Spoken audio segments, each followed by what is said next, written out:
Cocaine is a hell of a drug.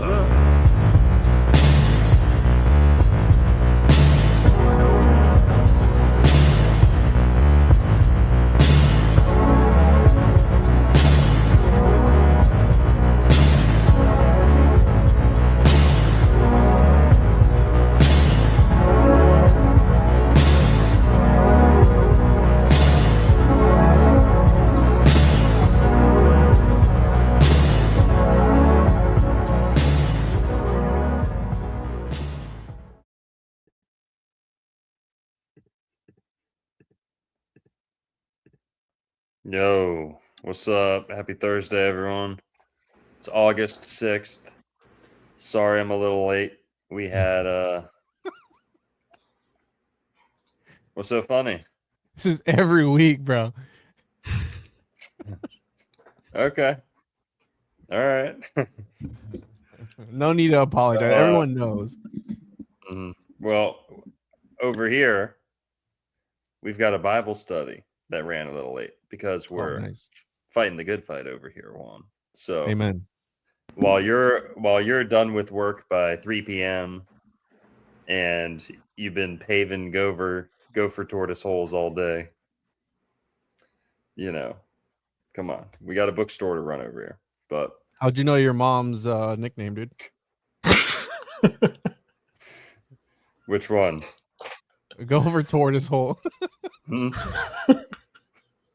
I'm kidding. Very funny. All right, we're good. Let's get serious. You know, how about you guys? You know, you guys just run the you guys just run the show tonight. All right. Well, all right. Since everyone here is from my channel and not Juan's, don't worry about that, guys. We're talking about the cross tonight. Not double crossed like Juan over here. Just kidding. But yeah. So we're talking about the cross, and you know what, guys? Team in the Philippines, just cut all that out. All right. Juan, tell your team over in Malaysia to trim that out of your stuff. I'm sending the email right now. All right. All right. Well, talking about the cross tonight, and a huge misconception that we want to tackle is the cross is, well, I mean, I guess you could even make the argument it is like a pagan symbol. We're going to kind of brush up against that tonight. But people say the cross is idolatry. People say it's not in the Bible, or it's, not Old Testament, right? It's kind of new. And what we're going to show here is the Bible. In the Bible, the cross was there all along. And we've got Merlin here today. So I've got the privilege of introducing Juan and Merlin for the first time.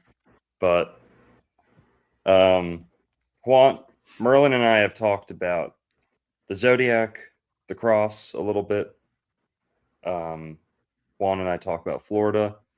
So we're going to kind of put our brains together here and talk about some cool cross gopher holes, the real gopher holes. All right, Juan, keep your thing in your pants. All right, we don't need to sexualize Florida's most endangered species. All right, we don't need any of that. This is the Gooner headquarters, bro. I am reporting live from the Gooner headquarters right now. The Gooner Cave, the one and only. So, yep. That's a Gooner den if I've ever seen one. You got the low light. You got the low light. You got the comic book crap in the back. That's right. But all right. So we're talking about the cross. And all right, enough blabbing. What's up with you guys? Juan, how are you doing today? Doing good. I was in St. Pete, or not St. Pete, Clearwater, for a couple of days before the kids hit school back up on Monday. So we're at the beach hanging out. It rained for like 2 days, but still got some time into the. I was in the water. I told Long I was in the water, and a freaking dolphin just comes up like 10 feet away from me. It was the craziest thing. Never Dude, seen one that's up. awesome. Yeah, never seen one that close before. People were freaking out too, like dolphin. Everyone's like running out of the water. I'm like, it's good that they're here. They're gonna fight off the sharks, right? I Right, mean, right. that's the whole thing, right? But I've been good. How you doing, bro? Doing great, man. Thanks. Yeah, this the timing for this conversation is very synchronistic for me because I was at a church service at the beach actually, like right on the beach a week ago. And the pastor said something that I thought, in my head, I was like, what does he know? But he was like, the cross was not a holy symbol before Jesus. And, I thought, like, well, no, the cross has been around for a long, long time. Like there's Hindu stuff that predates it. So it's just like So, yeah, this, like Longo said, this is a bit, there's a lot of misconceptions about the cross and cross symbolism and, all sorts of things about it. So this is going to be a good one tonight, I hope. How you doing, Longo? I'm doing good, man. Trying to pull up a slideshow here.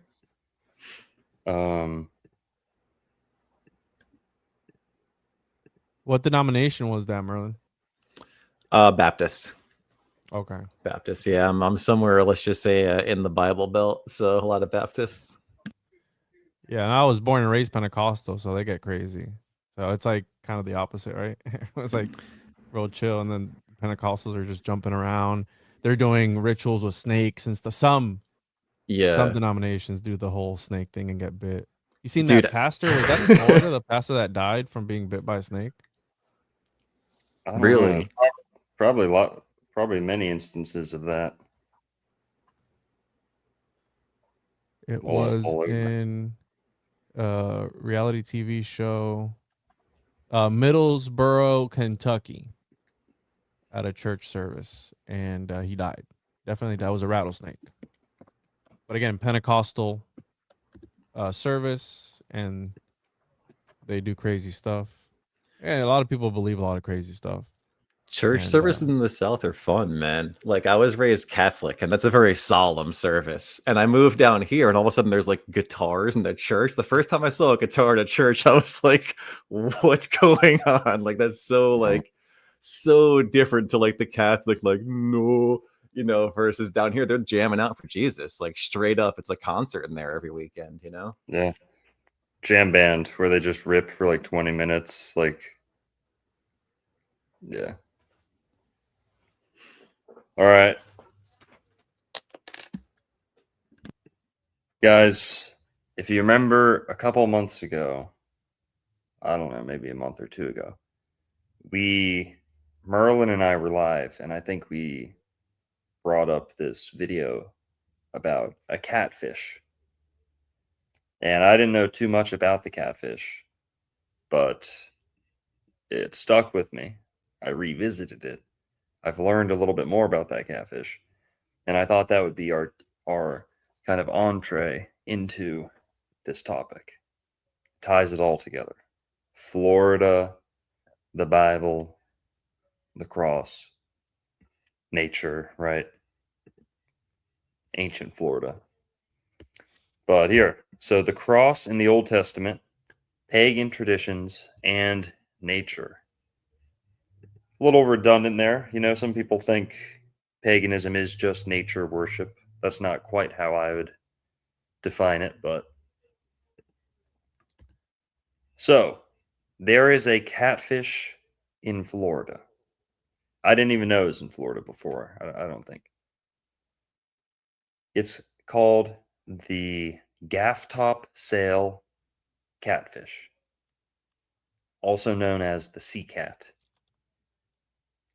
And it has a very interesting arrangement to its skull. There's a video that we're going to watch here in a sec, but this blew my mind. What do they call it? Pareidolia, right? Seeing what you want to see. I think this takes it a step beyond that. This can't be discounted as just pareidolia. There's something to this. But all right, The legend of the crucifix fish. Of all the fishes in the sea, our Lord chose the lowly sail cat to remind us of his misery. His body on the cross is outlined. The hilt of the sword, which was plunged into his side, is clearly defined. Look at the back of the fish's bone, where the Roman shield is shown.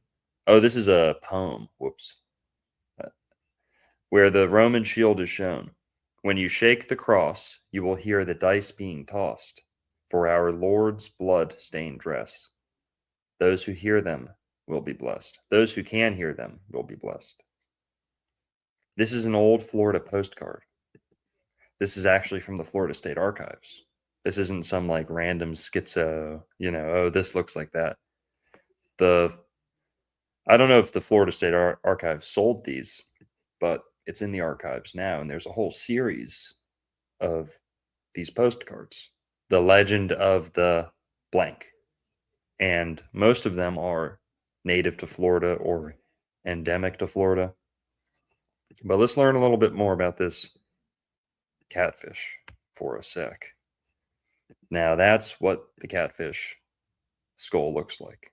On the left there, that's kind of painted just so you can see the components more clearly. But those are all real pictures of the skull of the sea cat. Pretty nuts. What do you guys think? Yeah, I had no clue about this, dude.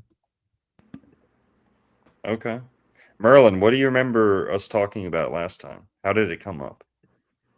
Well, we were just, I mean, it came up just on the cross in nature, how there's on the donkey and on this animal. This animal's just Okay. known for having a natural cross. It looks perfect like that. So, Yeah. I mean, yeah, it just came up because we were just doing a whole episode, a whole stream on the cross. So this was just a part of it. Yeah. Let's watch this video here real quick. This is from Nick's Seafood Restaurant, which I think they're in Florida, but these guys are in the Gulf. This is like a Gulf fisherman, I believe. And he's going to talk about the catfish. The video is called A Little Boatside Catfish Wisdom.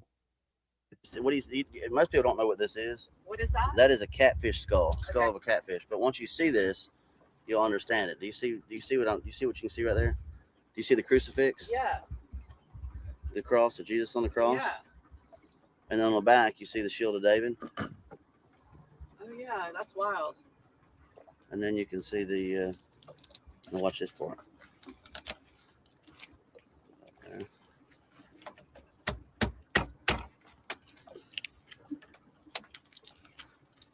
See?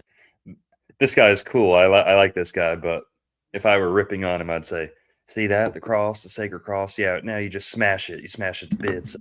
Like, I don't know if that's what I'd do with it, but These are the rocks on the catfish's head. So watch this. See that right there? Every catfish has two rocks like that that are unique, and there's no two like it in the world. Oh, how interesting. And that represents the dice that were thrown upon the cloth. That's cool. So Wow. that's it. And what do you? Most people don't know what this is. pretty Whoa. interesting. So it's kind of like folklore, around the Florida Panhandle.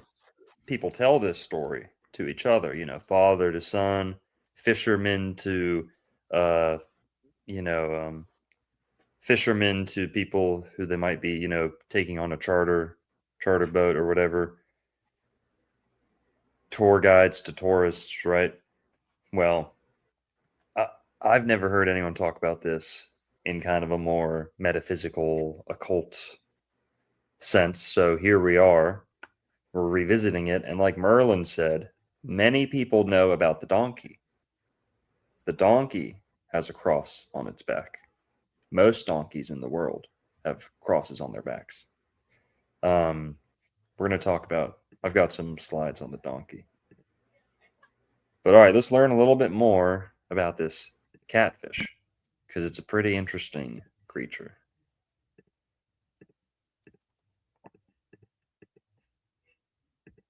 1 sec. That's the catfish everyone hates to catch too when you're out on the pier at Sebastian. Everyone Is it? always kills them. Yeah, everyone hates those things. And my friend got the back thing, the fin, right through his foot. He went to go Ooh. kick it off the pier, and it pierced his foot, and you got to go to the hospital because apparently you get fever and stuff. It's like a defense mechanism. But yeah, everyone hates catching those things when you go out there. Yeah. Yeah, they're very dangerous. We're going to talk about that. So, the skull of the sail cat. Judah. Well, here, we'll get to that in a sec. All right. The gaff-top sail catfish, also known as the sail cat or the sea cat. It's a marine catfish, so saltwater. That's not unusual. Like there are those, I think, around the world. But when most people think of catfish, they usually think of the freshwater variety, varieties. But this is a saltwater catfish. It's native to Florida. But it ranges from Cape Cod to Brazil, mainly around the Gulf, the Caribbean, around Florida. Most abundant along the Florida Panhandle, near the Gulf there. Now I like that, right? I'm a Floridophile. So I think that's sick. The Jesus catfish lives right next to the Garden of Eden. Come on. Doesn't get What a better. coincidence.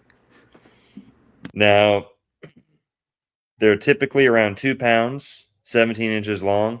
Juan, don't even try it. All right. Don't even try it. It's bigger I know than you're me. gonna no. But typically 2 pounds, 17 inches long. Can reach 10 pounds, 27 inches long. That's more of Juan's mom's size right there. That's that high end.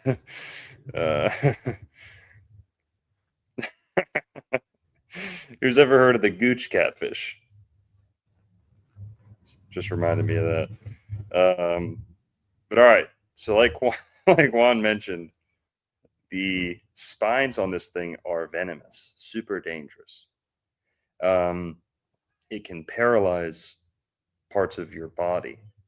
It's almost like a lionfish spine, you know? And some of these like cave catfish are kind of smaller. I've seen different types of catfishes that also have these barbs, like very, very venomous barbs. So it's not just this one you got to be careful of, but this one too. Here's something really cool. We'll get to this last part. We'll save that last part for a sec. Longo, Yeah. do you think the fish have these defense mechanisms because they don't want to be eaten, maybe? That's Just a a good point. thought. Sorry, please continue. Yeah, and these bearded fish, I'll pile on some more symbolisms here. Bearded fish, I think, maybe are more sacred. They are closer to us, to God. In some way, they represent God, the beardedness. Gods and beards go hand in hand. Everyone knows that. Wisdom and beards kind of go hand in hand. Bearded fish. Koi, koi are, I don't think they're catfish. They're like carp, right? But Yeah. they have like some whiskers. I Am I think wrong? I think some do actually. Yeah, they have they look like little Yes, gentlemen, if you they will. do, yeah. So yeah, that's something else that doesn't get brought up, but hey, there's a connection between beards and gods, whiskers. Now, with the skull and the shape, I kind of set out to say, well, what beyond just the shape, beyond just the similarity, the appearance, what links are there between this catfish and Jesus in reality? This is what I came up with.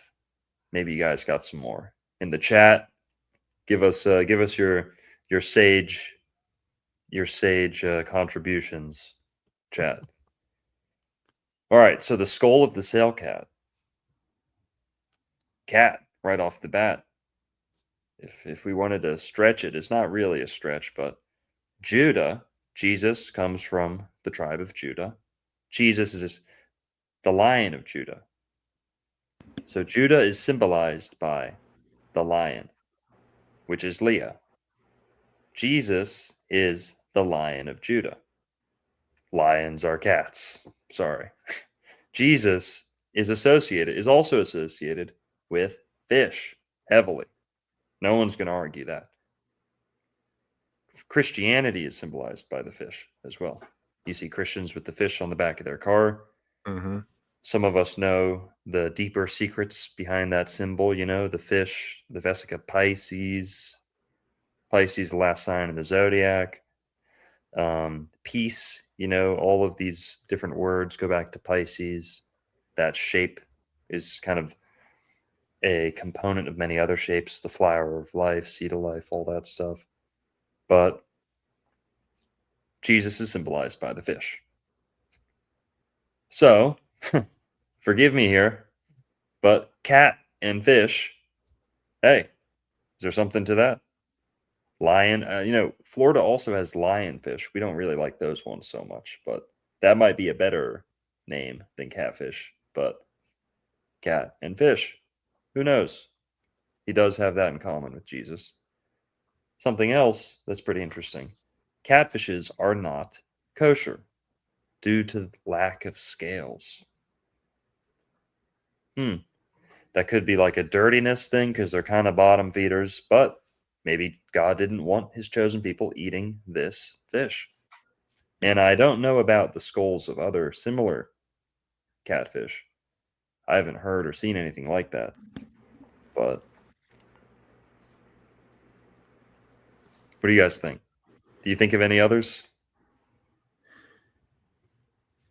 Not immediately. I mean, you made the feline connection. All right. So yeah, there was one other huge connection. It's not exclusive to this catfish, but down at the bottom here, when I was researching this catfish, what does it have in common with Jesus? Well, they fast for over 40 days. I think it's up to like 55 days. Somewhere around there, maybe 60 days at most, somewhere in that ballpark. But well over 40 days they're capable of fasting. Not too much more than that. Close in the same ballpark. They can fast for over 40 days during oral incubation, which is when the male. You're used to that, aren't you? All right. I gave you a second there. I literally thought about dropping a Juan's mom joke right there, and I literally had mercy on you. You got to be quicker than that. And you hit me with that. Oh my god. So yeah, oral incubation. Whatever. All right, Juan beat me to it. So oral incubation is when the men catfish, hold the eggs in their mouth for whatever reason, and they don't eat during that time. So, there is maybe you could stretch that out into like a parallel with some gods who've eaten their children, or alligators, for example, also hold their young in their mouth for a time. Saturn is kind of like that. What do you guys think? Can we get schizo? I mean, you brought up Saturn, right? He eats his children. Yeah. And then you have the Saturn time cube simulation theory that some people have talked about. I mean, it's probably the first episode I ever did on my podcast. And it's about essentially how the cube, right? It's worshipped everywhere. You have it in Mecca, and you have it in various places. The Tengu have it on their head, right? They inscribe things on it. And Saturn is, it's got that hexagon on the top of it. And when you connect the lines in it, it forms a cube. Yeah. When you unfold the cube, it turns into a cross. Yeah. right? And it's supposed to represent materiality. And a lot of people link Saturn to the demiurge. And somehow, Yeah. have you ever listened? I know, right? Don't crucify me, no pun intended, but the sounds from the different planets. Yeah. And when you get to Saturn, it sounds like people screaming in agony, Yeah. almost demonic. So people speculate. Go ahead, Merlin. No, finish what you're saying. I'm sorry. I'll say it afterwards. People speculate that there is like a cymatic or something that's quite literally controlling our reality and is forming the hexagon on the north pole of Saturn. Mhm. And that Saturn is the demiurge, essentially, that we're trapped in this false matrix. You have the tetragrammaton as well. The number 4 for the Pythagoreans also symbolize like materiality and all that stuff. The cube. So there's various interpretations, and I don't know how. When we're done with the catfish, I want to bring some stuff up that I've talked about before that kind of relates to all this. But go ahead, Merlin. Longo, would you mind throwing my screen up for just a second, please? Just because it's got Totally. what Juan was just talking about. But dude, what blew my mind, Juan, was when you said something like the Saturn and the eating of the children. But there's this quote in the Bible, or this verse rather in the Bible. It's a motif rather, because it's reoccurring over and over, especially in the book of Matthew. You hear it a bit in different books, but it's essentially, it goes like, "There shall be weeping and gnashing of teeth." Mm-hmm. And it talks about, people who, it says, "The children of the kingdom shall be cast out into outer darkness, and there shall be weeping and gnashing of teeth." And that always made me think of Saturn, like people leaving, God in the center and then going out toward the outer darkness of whatever is out there, because, the essential, geocentric worldview from back in the day was like, essentially, if Earth's everything, right? Like, what's outside of Earth? Like infinite dark water, infinite cold dark water. That was also like Leviathan too.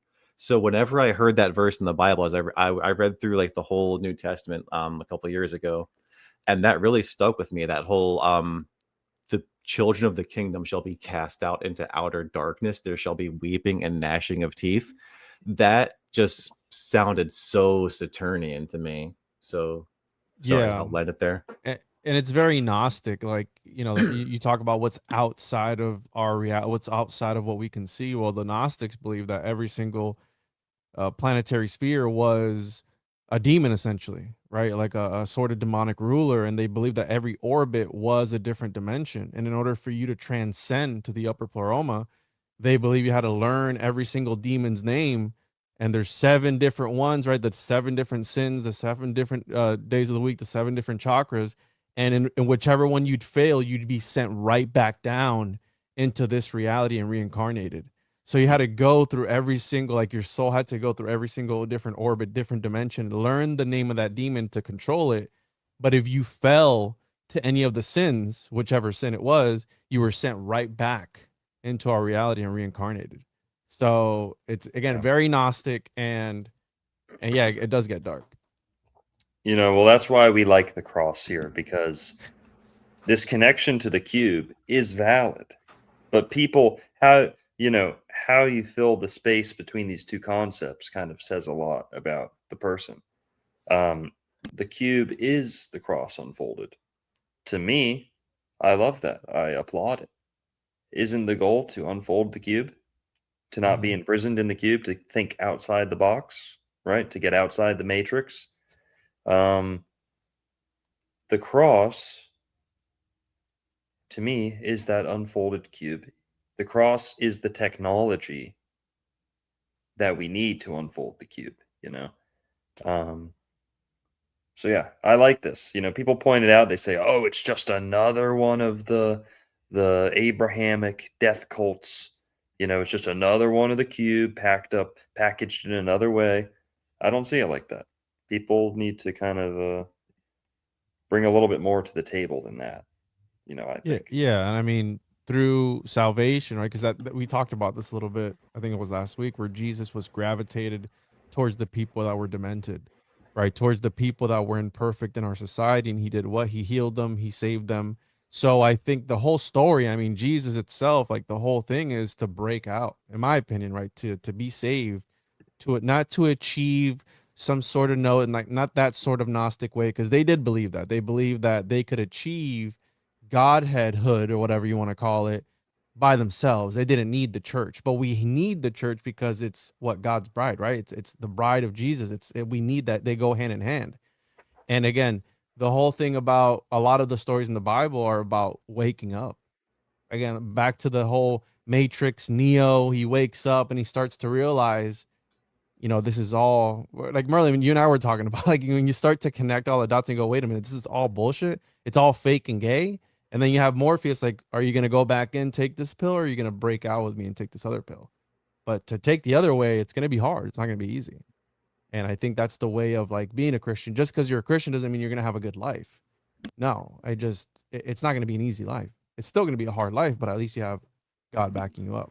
Right. So again. Yeah. Now, here, guys, like we already said, a lot of people have heard of the donkey, and the donkey comes straight out of the New Testament. Jesus rode in to Jerusalem on a donkey. And ever since, now bear with me here. This is like the explanation. Ever since, the cross has been emblazoned, like tattooed into donkeys ever since. That thing right there, that shape, it goes down to the skin, and it is extremely, extremely difficult to breed out of donkeys. So the vast, vast majority of donkeys in the world have this cross. Go check for yourselves. These are 3 different donkeys. I have donkeys and I never seen that, dude. Well, maybe you didn't notice it. No, yeah, I haven't, like, I wasn't looking, but now when we go back to feed them, I'm gonna check for the crosses. Yeah, take a picture. And- Make sure they're not chupacabras in disguise. No I cross. can't make any promises, bro. It's like a human. It's like a human with no belly button. Oh man, maybe I do have fake donkeys. Maybe they are chupacabras. Here, 5-leaf clover. Juan gifted 5 one-on-one memberships. Shout out, appreciate you, bro. Michael Flight with 199. Appreciate that. Florida Panzer Chud. Oh my god. Nice. Gifted 5 Old World Florida memberships. Hell yeah. Glad he's on our side. Whitney Murphy with 9.99 says, Juan, were you oneness Pentecostal? I grew up that way. Did you ever hear anyone speak in tongues in English? By the way, Longo and Juan vibe is 300. I don't know what oneness Pentecostal is. Again, I was born into it, but yes, I did hear people speak in tongues in English and in Spanish. And I actually, for a while, I would play. So I used to be in the worship group and I'd play guitar, and I played guitar for like 7 years at my church. And then we would also, I had a friend of mine that we would go around and play at different local churches. They'd pay us, right? So we'd play at different local churches. So I got to see a bunch of little different, the way people worship and everything. But it all comes down to the music. But yeah, I did see English, Spanish, all sorts of stuff. Oh yeah. Well, yeah, guys, the verse here, Matthew chapter 21, verse 5, King James, of course. Behold, thy king cometh unto thee, meek and sitting upon an ass. So that's a donkey, by the way. All right. Now, this is a cool little thing, people point out, but I wish the catfish would get a little more, publicity on that. I think that's really cool. But hey, if that's going to remain like a little Florida tour guide secret, then I'm okay with that too. It's pretty cool. But all right, so since we have discussed these, examples of crosses in nature, one of them, of course, being like directly tied to the Bible. Well, one of your audio is catching a little background noise. Sorry. Is it Merlin? I think so. It's all better. I'm muted, so I don't think it was me just now. Yeah, I'm gonna. Okay, now it's good. So we've got some examples of the cross in nature, but I thought this was a good opportunity to make the case that the cross has been here all along. So that would include the Old Testament, of course. And, this isn't that revolutionary of an idea. There are many people, YouTubers, whatever, pastors, who have made the case for the cross being in the Old Testament. But they don't use some of the evidence that I thought was very compelling. So we're doing it our way, right? We're going to mention some of the stuff that they talk about. But yeah, what do you guys think about that? What's your guys' first thoughts? What's the first thought that comes to mind when you hear the cross in the Old Testament? The brazen serpent. Okay. Yep. I think Tetragrammaton and the fixed signs of the zodiac. Mm-hmm. Yeah. Yeah, we've already chatted on that. Yep. Hang on. Can we pull up? Let me pull up this picture real quick because it made for me it. think of this cathedral, La Familia Sagrada in, I forgot where it's at, but on the catfish thing, it reminds me a lot of, right? Speaking of crosses and the way things are designed, if you look at this, it kind of reminds me of that catfish. But even cathedrals, right? The way that they were built, even in we're talking, there's various books. There's one called Subtle Energies, and even in Pythagorean palaces, the way that these cathedrals and these churches and everything was built, a lot of them in the shape of a cross were built in that way in order to, I don't want to say harvest the energy, but sort of, I guess, contain the energy. This is gonna sound weird, but when the Holy Spirit is in the house, it, right? Like there's something to that, and there's no way you can explain it, right? It's this metaphysical sort of thing. But when you're in worship and you feel that thing come in, when you guys are locked in, where it's like, oh, and then they start hitting those nice chords, and everyone's all in unison together. There's something that comes over the church. I call that the Holy Spirit, right? Like that's something that you can't explain, but it's there. And I think a lot of these buildings are made the way they are in order to encapsulate and control that energy in a way to bring it to the front and kind of distribute it evenly across the entire building. And it's not something that you can explain unless you've experienced it. Mm-hmm. I agree completely, man. And this isn't my definition for the ether. This is Ken Wheeler's definition for the ether. But Ken says that the ether is the field in which all other fields are contained. So just taking that for a second, right? If you're in a church, what you're doing is you're essentially perturbing the ether with your, so like you're literally awakening the Holy Spirit by perturbing the ether in a certain way, I think, which is again that field in which the Holy Spirit is essentially, I think, anyway. Yeah, and I guess into cymatics and the way that these buildings resonate, right? And we've seen the cymatics where they form certain shapes and letters, even letters sometimes.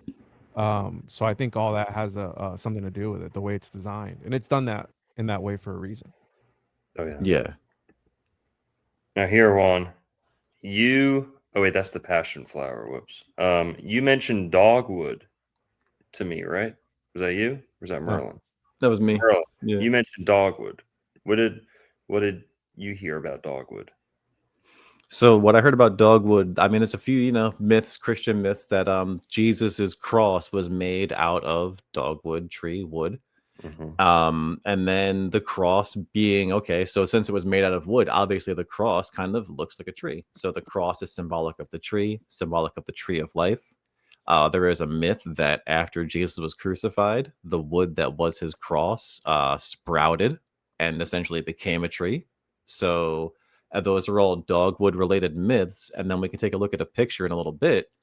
But the flowers on a dogwood tree are actually in the shape of a cross, which is really cool. And in the center, there is like a crown of thorns type thing. So there's a lot of Jesus symbolism in the dogwood tree. Yes. Can either of you pull up a picture of the dogwood or just get it ready? Yeah, we I can got you. look at that. So this is another one of those Florida postcards from that series, The Legend of the Blank. This one's dogwood. There is a legend that at the time of the crucifixion, the dogwood had been the size of the oak and other forest trees. So firm and strong was the tree that it was chosen as the timber for the cross. To be used thus for such a cruel purpose greatly distressed the tree. And Jesus, nailed upon it, sensed this, and in his gentle pity for all sorrow and suffering, said to it, because of your regret and pity for my suffering, never again shall the dogwood tree grow large enough to be used as a cross. Henceforth it shall be slender and bent and twisted, and its blossoms shall be in the form of a cross. 2 long and 2 short petals, and in the center of the outer edge of each petal there will be nail prints, brown with rust and stained with red, and in the center of the flower will be a crown of thorns, and all who see it will remember. Pretty cool.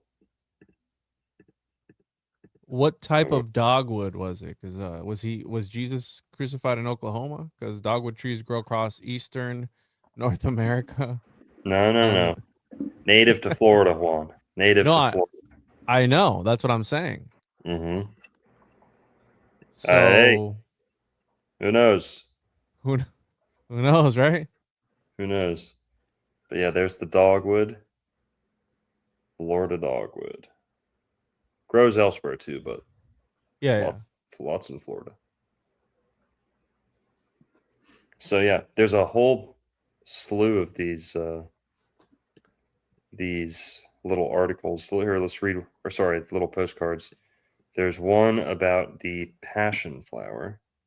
Passion of Christ, you know. So here's another one. Then we'll get to the cross. The legend of the passion flower. The 10 petals of the flower represent the 10 apostles who were present at the crucifixion. The Holy Trinity is portrayed by the 3 secondary calyx, leaf bracts. The 72 purple filaments symbolize the crown of thorns worn by Jesus, and the 3 stigmas represent Christ and the 2 thieves on the cross. Look at that. Pretty cool. Florida's a pretty cool place. All right. These grow in Florida too. We have what's it called? We have apples that kill you if you eat them. Dang. Those two. That doesn't sound very Garden of Eden, Longo. Apples that kill you. That's why they said don't eat Yes, from it that does. tree. Yes, it Mhm. does. Okay, fair. God was like, eat all these apples except for that one right there. That one will give you cancer. Mhm. Someone just super chatted and said dogwood is used as a pain reliever. Whoa. Mhm. Interesting. Again, Jesus, what does he do? Relieve you of your pain. So there's Yeah. a little connection there. There's another one. Dogwood or Godwood? Dude. Dog God. Yeah. Very nice. Here's another one about sand dollars. There's another one about the myrtle tree. Bunch of stuff. But yeah, sand dollar. We're not going to read this whole one. But So these are little stories of stuff in Florida that they link to like yeah, God and stuff. right up my alley, dude. And they didn't do one for the gopher wood, of course. But Right. what? That would be crazy if the cross is made out of gopher wood. No. Yo, someone just super chatted and said pull up the scientific name for dogwood, and it's cornus Mm-hmm. or crownus, coronus. So it's the crown. Uh-oh. Mm. Kronos. Oh, Illuminati confirmed. We got him, boys. So guys, the cross. All right, we've looked at the cross in nature a little bit, but there's cross shapes all over the place. What about actual scripture, right? Well, I didn't come up with this, but this is one of the best known examples of the cross in the Old Testament. It's not that well known, but among people who look for the cross in the Old Testament, this one comes up, a lot. Now, when the Israelites are in the desert, the wilderness, they are camping night after night. They have to set up camp with their tents in different places. And much of the time, this is like a military, like a whole army moving at once, right? Setting up camp every night. And the arrangement of the tribes of Israel, where they were camped out in relation to each other, that forms a cross. It's pretty easy. Once you read it, it's clear. It makes sense. You don't have to force this. It's obvious. All right. The camp of Israel. And this is from the book of Numbers. Numbers chapter 2, verse 3. And on the east side towards the rising of the sun shall they of the standard of the camp of Judah pitch throughout their armies. Next verse. Or, skipping a couple, but next excerpt here. On the south side shall be the standard of the camp of Reuben, according to their armies. On the west side shall be the standard of the camp of Ephraim, according to their armies. The standard of the camp of Dan shall be on the north side by their armies. There you go. And when you number them out, when you count their numbers, you can, get a picture for the size, how much space each tribe, how much land each tribe needed. And it's kind of like the flower we were just looking at. Two kind of shorter ones, one at the top has the least, one at the bottom has the most. So you can interpret that, with the shape. And you get a cross. And we'll get another depiction here. The tribes of Israel camped in the shape of a cross.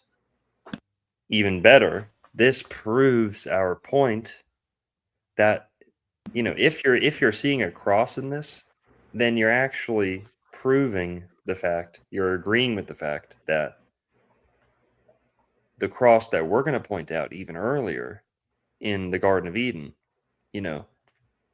this being a cross is not a precedent because it comes later, but this corroborates what we're saying because it's the exact same animals being described, exact same signs of the zodiac. So Ephraim, the bull, Taurus; Judah, the lion, Leo; Dan, the eagle, Scorpio; Reuben, the man, or water. Now, in that case, that kind of whether it's a man or water, that actually strengthens it being Aquarius, because Aquarius is either. It's not an issue that it's one or the other. Man or water is exactly how Aquarius is depicted. And also the water bearer is a man with water. So that's how it's depicted also. Tabernacle in the middle. This is something not everyone says, but you could interpret it this way. The tabernacle in the middle actually represents Christ on the cross.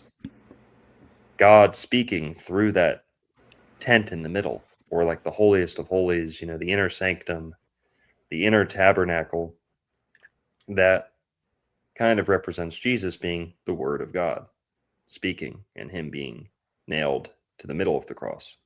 So another cool parallel there. To me, this alone is case closed, that the cross was in the Old Testament. Whoever preserved the Old Testament through the ages maybe didn't think it was important. By the time modern Judaism comes around, they would have been actively kind of suppressing information like this. So, yeah, the cross was always there. they're just hiding it from you. No one's pointing it out to us. What do you guys think? I want to know the astrotheological significance of those numbers, right? Because you can look at them. There's probably a lot of symbolism beyond, okay, the numbers give you the shape of a cross, but what else is going on with them? Because they're very specific and they probably don't reflect an accurate census. So what are they beyond the shape of a cross? That's kind of where I go, but I'm not sure. Well, 108 is pretty significant. I Yeah. don't know about the other ones, but Yeah. all right. So the camp of Real- Israel. Go ahead, Juan. So what you're saying, it's being occulted, because I mean, we're just reading letters on a page. We're not getting the visual representation of that. So now when you're breaking it down like this, yeah, it makes total sense. You can visualize it. Meanwhile, people are just reading it. And let's be real, when you're reading all the genealogy and all the names of all the tribes, we skip all that bullshit, right?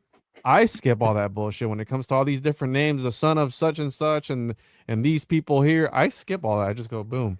So it's right under our noses and we don't even see it. And if you go back one to the one that shows the tabernacle in the center, it's interesting because the stone at Mecca, I don't know if you know what a Beitel is, or they, the tabernacle was what, like this, I don't know if I'd call it the house of God, but I guess an instrument to communicate with. Is that a bagel? Is it Beitel? Is that where you use a bagel as bait? No, no. I said that's biblical too. That's Old Testament. What, bagels? Yeah.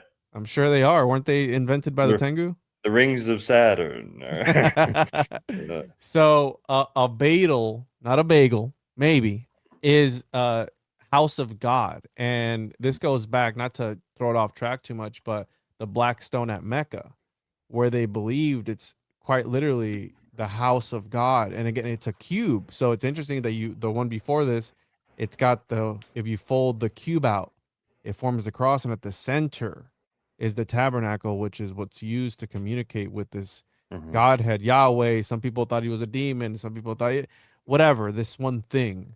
And yeah, at Mecca, they think it's right. Goes back to the time of Adam and Eve and all this stuff. The black stone that's there that they all kiss, and apparently they've smeared shit on it before too, which is funny. Oof.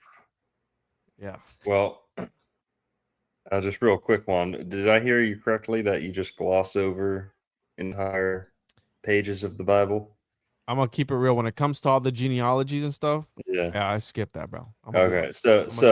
I'm gonna keep it 100. So the guy who skips over literal Bible verses, we're trusting to check if gopher tortoises are getting the housing they need when he's developing over their Listen, habitat.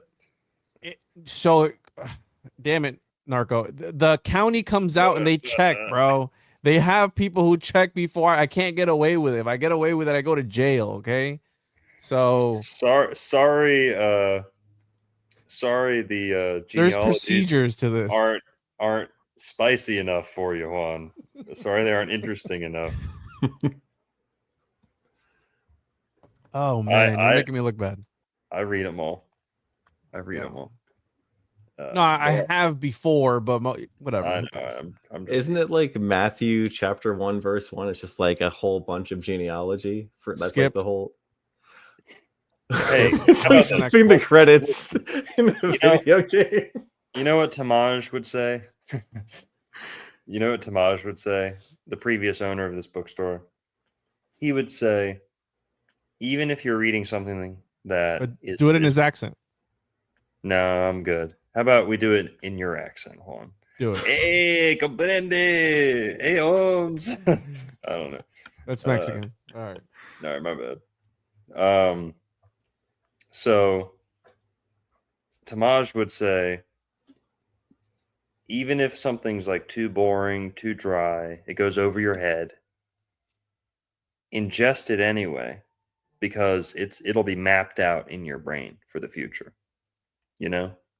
and things that may seem trivial like that, I don't think they're trivial, genealogies and stuff, that much of that this is the Bible we're talking about after all. I mean, it's like, forget the Da Vinci Code, that stuff's fiction, but there's a whole network of, intelligence. Like, there's a whole like brain inside the Bible. There's like a whole universe, right? There's Mm-hmm.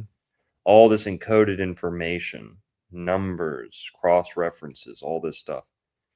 And much of those genealogies, all the words in the Bible are like nectar to our, to our nervous system. It calms us. Even if you don't know what a word means in Hebrew, it's been, it's been ironed out, tempered through the ages to a point where it's like, it resonates with our DNA. So even all these old names, we don't even know what it means. Many of those may be angelic in origin. Many of Mhm. those, may be encoded with something else. And hey, do I need my vitamins to taste good? No, I'm just gonna smack them down and get the nutrients in there. Something like that. So I would recommend pushing through even the driest parts of the Bible. The real gravy with that genealogy too is that at the beginning of the New Testament, right, it lists out the genealogy and it does 14 names 3 times. 14 names, 14 names, 14 names. So with that genealogy, there is an immediate reference to pi 314 just right off the rip at the beginning of the Bible is a mathematical reference to pi. Yeah. Well, it makes me think, right? Because long ago, that this one right here, you're talking about the zodiac and stuff like that, and we're talking about the numerological aspect of the Bible, which absolutely, I think if you were to take the Hebrew gematria or the Greek, I think everything would kind of, there's certain words said a certain amount of times, et cetera, et cetera. It's a code, right? They need to sort of crack. But when you start looking at it this way, at least in my experience, I've been called, I went on a Christian podcast one time and they called me a Gnostic for Mhm. talking about the Bible, perhaps having a hidden meaning of some sort. It's like, you don't think that they would encode it in some sort of way to send a deeper message? How you're saying that maybe the Mhm. soul itself is the one that is supposed to pick up on it, right? Let's get all woo woo and stuff. Like maybe it's deeper. Maybe you're supposed to just read it now and maybe 3 weeks from now it's gonna make sense to you. I've had that happen where you're reading something and you go, wait a minute, like, oh, now it all makes sense, right? Now you're connecting all the dots. And I'd be interested to see what the zodiac has as far as like in the Bible. We have the 12 disciples and everything, like, all that stuff. Like, how does it connect to the bigger picture? Is the Bible an astrological, I know there's various ways to interpret things. There's the physical, right? We have the actual historical story of all the things that happen. And then there's a metaphysical aspect of it where some people take things as allegory or stories or representation of other things. So where does it all converge together where it's part history and part metaphysical? You get what I'm saying? Mhm. Totally. Um, Serpent on the pole we brought up. This is another one people throw out there a lot, as like a proto cross, a proto Christian event, right? Um, the serpent on the pole is how they say it in the King James. So, Numbers chapter 21. Interestingly, not that it's like super important, but this is the same. This excerpt is from the same book as the previous example. So we're not leaping too far here from one cross to the next, both in Numbers. So the serpent on the pole, and the Lord said unto Moses, make thee a fiery serpent, and set it upon a pole, and it shall come to pass that every one that is bitten, when he looketh upon it, shall live. And then later on in the New Testament, in John 3:14, hang on, John 3:14, John 3:16 is the famous one, right? Yeah. Okay, wait. Okay, so John 3:14, and as Moses lifted up the serpent in the wilderness, even so must the Son of Man be lifted up. Pretty interesting. So this pole, since, I don't know, medieval times, has, I don't want to say traditionally been depicted, but often, frequently depicted as a cross. Mostly a Tau cross. So it doesn't have that top part for the head. But some people say that's actually, some people, I'm not taking a position here, but some people say that the cross Jesus was on was probably more like that, like a Tau cross. That's what some people say. So, and you do kind of have to ask yourself, how would a serpent stay up on a straight pole, right? It's not a stripper, right? How would a serpent stay up on a straight pole unless it's like pinned on it or something? With a T shape, it makes perfect sense. You know, it can drape itself across. The serpent on the pole definitely astrotheologically is the sun orbiting Earth and then being tethered to Polaris, the pole star. And like those verses you have there are perfect, right? Because if it says, make thee a fiery serpent, yeah, the sun, the big ball of fire in the sky, not really, even whatever it is, not a ball of fire in a It's vacuum, okay. It's certainly. okay. But like, that sun, that fiery serpent, it's a fire in the sky and it goes in a serpentine pattern as it Yep. goes back and forth from Cancer to Capricorn, serpentining around, tethered to the pole.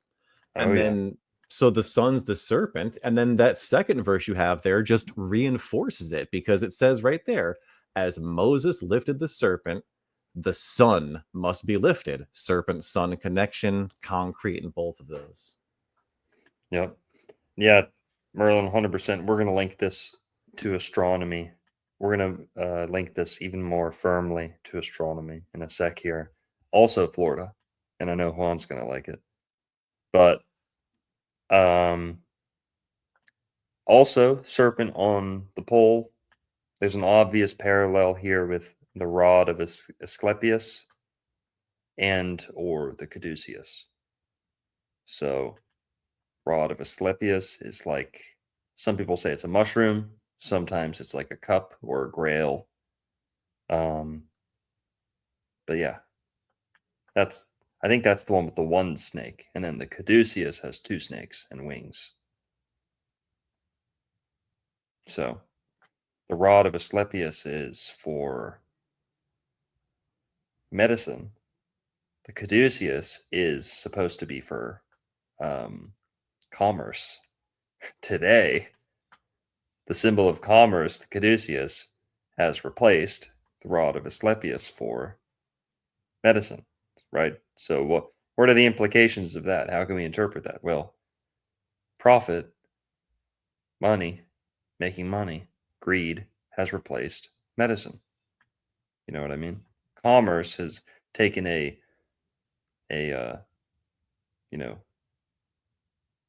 in the driver's seat. Should be the other way around, right? Medicine should. Yeah. How do we say that more gracefully? The prophets become the prophets, right? Hmm. I mean, I've been Yeah, told that's- that before.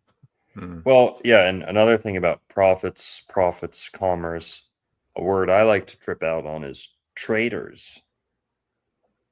Traders. The Bach Saga explains that as there used to be like a caste system, and the issue with the caste system, the reason it kind of went away, is that the merchant class usurped the religious class and basically replaced them and pushed them down a level. Now the merchant class is on top. And in recent times, they've even put themselves above the royalty. That's an issue too. You know, the royalty is a good thing, can be a very good thing. Put it in the proper place, But so that's a Bach Saga theory about the castes and how traitor, and traits like genetic traits, how that all those words, why do they sound alike? But all right, so the serpent on the pole definitely could make a good argument that this is proto-Christian. This is, you know, a reflection of Jesus, a premonition, whatever. And Jesus, talks about serpents. Well, Juan, I thought it was pretty interesting. Many sundials use serpent imagery. And Merlin hit the nail on the head. The only thing I'd add to that is the word ecliptic. The serpent is a representation of the ecliptic as well. It is the wave form The Ouroboros too. of the seasons. Yeah, so there is a serpent in the sky. There's a couple serpents in the sky, dragons in the sky. But this one, from our lens down here, sundials can be associated with serpents. And one of my favorite, I don't know if that's a sundial, if there's a better word for that when it's on the side of a building, but this is Bok Tower. Juan and I love talking about Bok Tower. We've been to Bok Tower, did some shows on Bok Tower. And for those who don't know what Bok Tower is, it's kind of like the Florida version of the Georgia Guidestones a little bit. It's like the Florida Guidestones. You think he was evil, bro? I mean, I don't know. No, not evil. Well, hey, are the Georgia Guidestones evil? It's They hard were to dark, It's hard to say. Yeah, that's a good point. very But Saturnian. they could have been an earnest warning, Yeah, man. and someone took them out because they're too on the nose. True. This thing, you've got to wonder what compels someone to put all these resources into something. The Georgia Guidestones were like a crappy little like looked like a war memorial. Yeah. This is one of the most beautiful buildings in America, and it was built 100 years ago,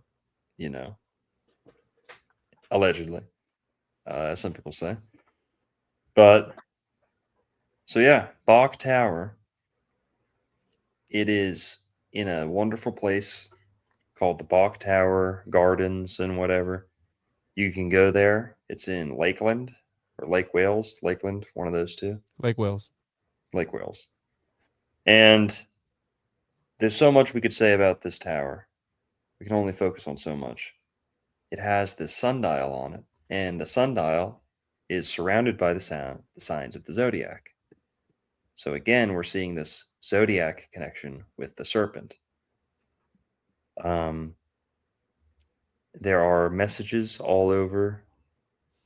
This singing tower with its adjacent sanctuary was dedicated and presented for visitation to the American people by Calvin Coolidge, President of the United States, February the 1st, 1929. Interesting. Created by a guy named Edward Bok.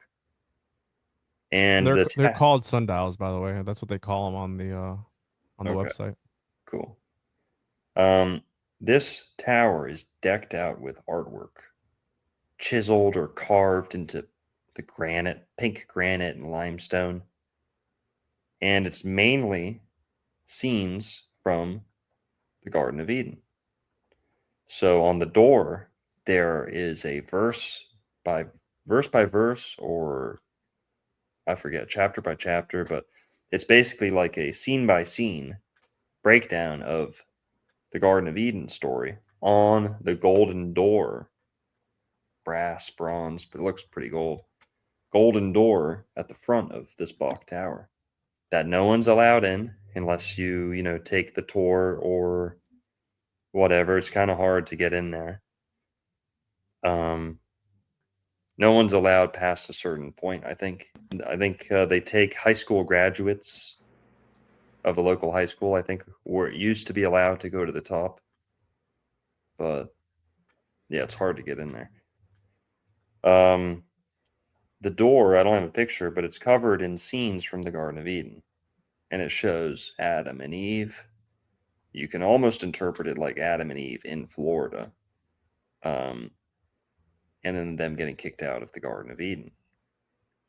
Interesting, because that kind of proves our point again, what we're saying about the cross and the zodiac. Here, this thing's not letting me move. I'm going to pull up a think- picture of the door. Yeah, do it. There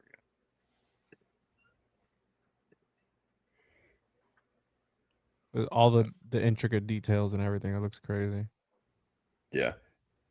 Yeah, it is kind of like Saruman's tower.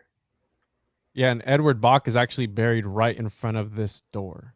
Mhm. So he's out Really? here and then he's buried in front of the tower. I mean, Mhm. that's pretty. And He was what he was like a mogul with publishing, wasn't he? A women's magazine. yeah. Yeah, that's what I think what he's most famous for was he ran Ladies' Home Journal. Which I always talk about. I think it was like code. I think it was like a, all right, the wives read it, but then the husbands can pick it up and they can, pick out Decode it. pick out the code. Yeah, like the Freemasons know what's up with the Ladies' Home Journal or something, because Interesting. Che Guevara, I think it was Che Guevara, used to have a radio show in. I mean, I don't think he hosted it, but he was in charge of this idea where basically they had a radio show in Cuba that was like women. It was like the same thing. It was like for women, like house life. It was like a girls' podcast today, right? Where they're chit chatting about just basic, trivial shit. So any man who heard it would just be like, all right, not listening to this, but it was actually coded information for the guerrillas, the men fighting off in the countryside. Mhm. They were transmitting very important information through this very trivial show for women. And because it was a show for women and it seemed so, trivial, not important, no one paid attention to it. The regime wasn't paying attention to it. So might be something there with the Ladies' Home Journal, but maybe he just really liked that stuff. He was the one, I think he coined the term living room. He was like the guy who made up the word living room. So this guy's had like a bunch of influence on Yeah. people. He was a very influential guy.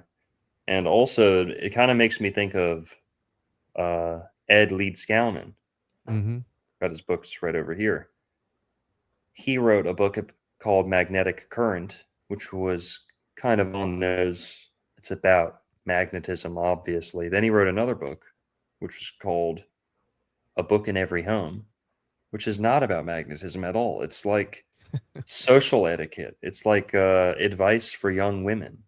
It's like the same type of thing. And people know that's a code. They say that's definitely a code. He's writing about dumb shit. There's some good stuff in there. Like he says women shouldn't smile with their gums. Facts. Okay.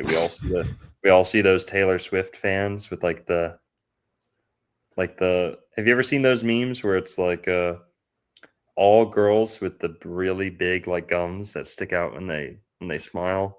They like all like Taylor Swift and are totally white bread. Nope. Looking like Charlie Kirk out here. Yo, did I tell you I bought the two little booklets, the ones that you're talking about? And there's this book called How to Read His Writings, the unauthorized guide to decoding Edward Leedskalnin's work. And you're supposed to, I haven't done it because you have to cut up the books to overlay them on top of each other. And supposedly you get a code, like he encoded the work. But I have to destroy the book that I bought, right? The little pamphlets that I bought.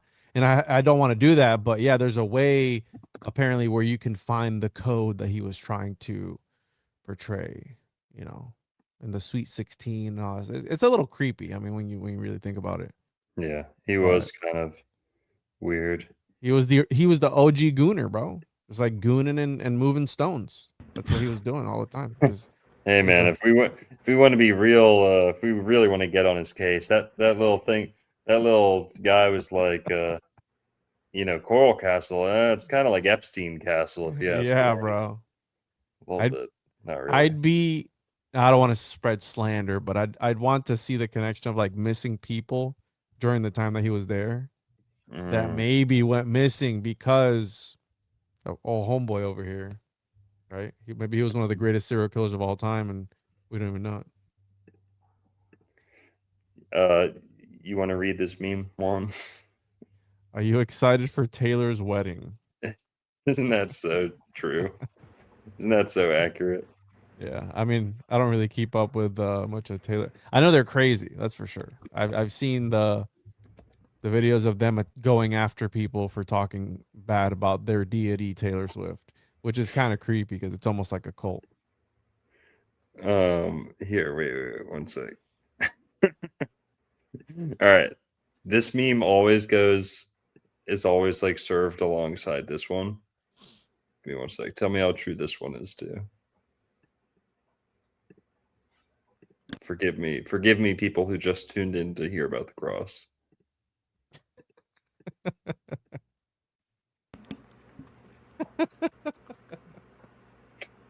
Oh no. Pretty much. It captures an essence that is so like true. All right.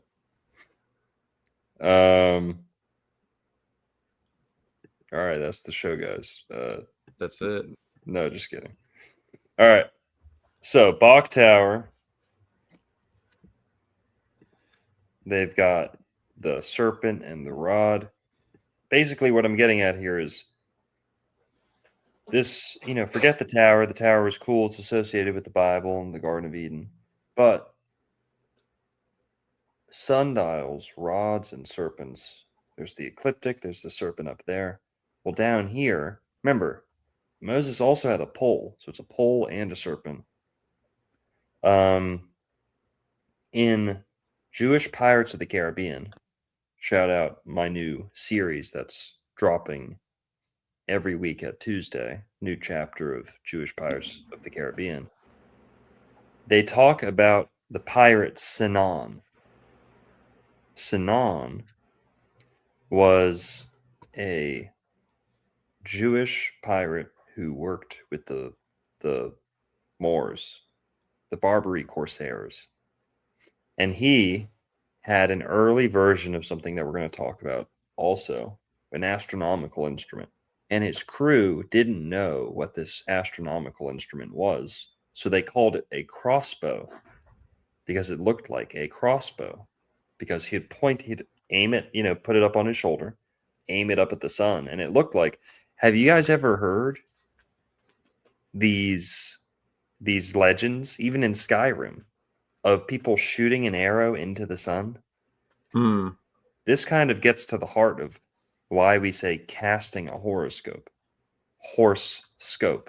I know it's horoscope, which is Horus, but it's also like Sagittarius, the archer, the bullseye, looking down the scope, crosshairs. That horse scope, the marksmanship. Fuck, what was I saying? All right, so pointing an arrow straight at the sun, the crew of this Jewish pirate's ship, they didn't know what he was using. It was like alien technology. So they just called it a crossbow, and that's what stuck. Because he didn't write his own biography. People after him did who didn't, they only heard stories. So we hear about this crossbow, this sacred, holy, magical crossbow that you shoot. You wouldn't actually shoot it, but point it at the sky, and you get information. You receive knowledge. You know your location on the planet. And when you do that, and then you turn to your crew and you tell them, all right, we're here. It would look like you just received like a heavenly message straight from the sun by pointing a weapon at it. And we're not so superstitious like that today. But that brings us to kind of our next our next mention. But I was basically saying the cross and the serpent can be used just like this, just like what we're looking at, to measure time, maybe determine your location.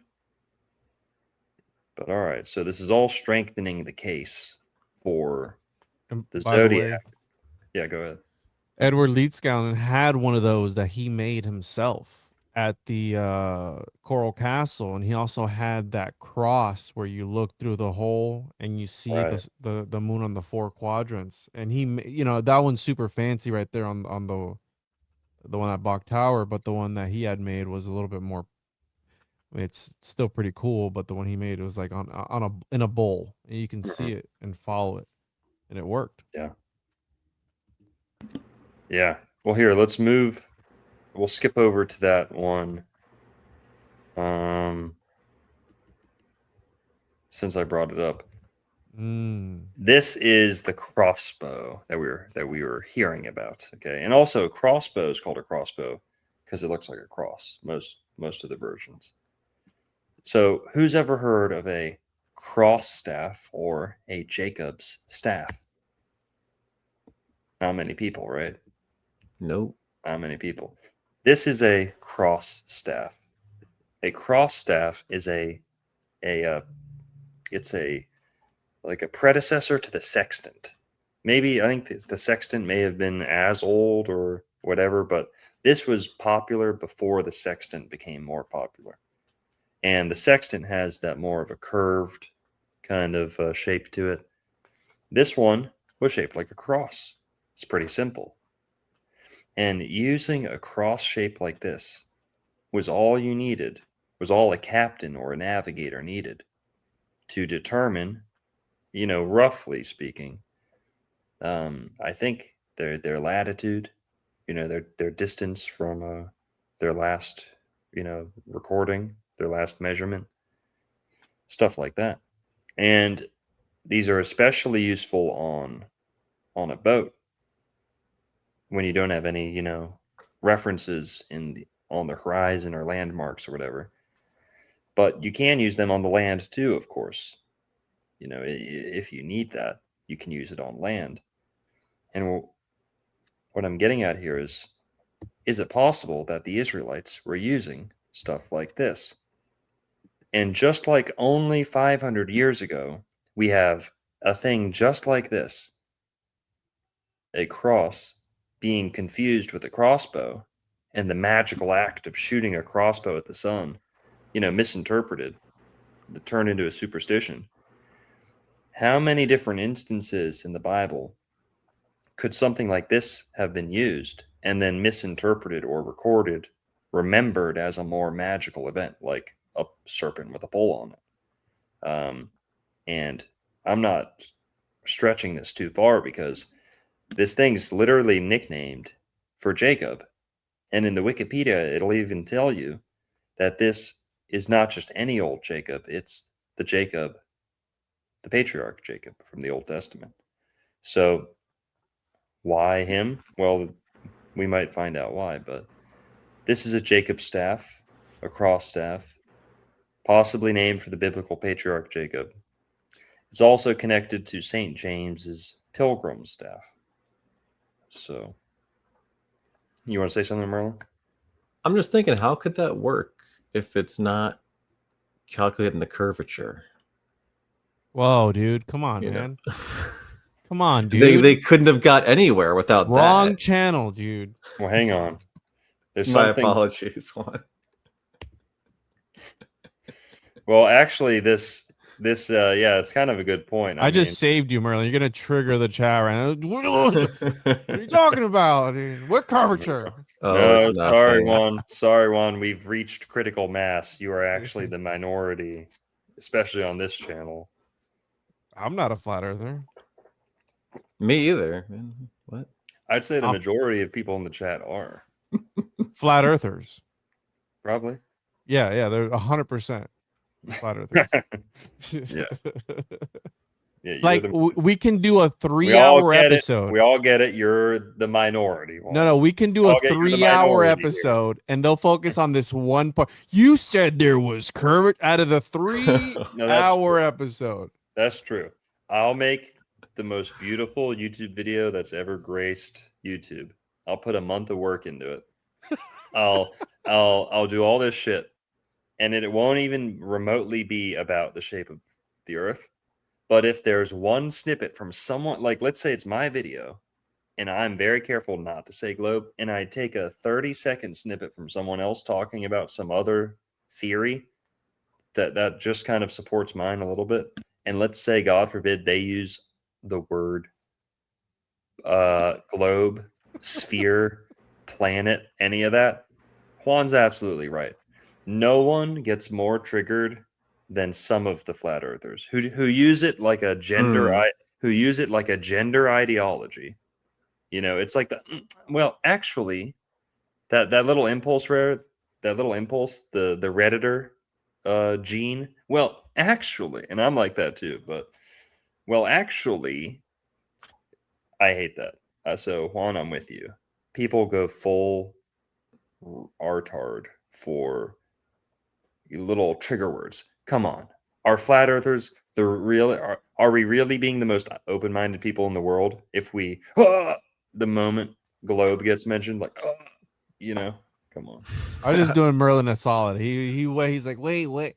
He's making sense, but whatever. I was just making a little joke. Yeah. Just a quick jab to keep the momentum going. Yeah. Well, Juan's right. I mean, there's that super toxic type of flat earther that's just the most annoying comment on YouTube. Yeah, Sorry. it's a weird thing to even it's so difficult to even talk about, man. Yeah. Well, all right. So the cross staff, how does it work? I don't know exactly, but here's from Numbers. For with my staff I passed over this Jordan. Now, later on in Hebrews, by faith, Jacob, when he was a dying, blessed both the sons of Joseph and worshipped leaning upon the top of his staff. Okay. And then on the right there, being depicted wrestling with an angel as his staff in between his feet.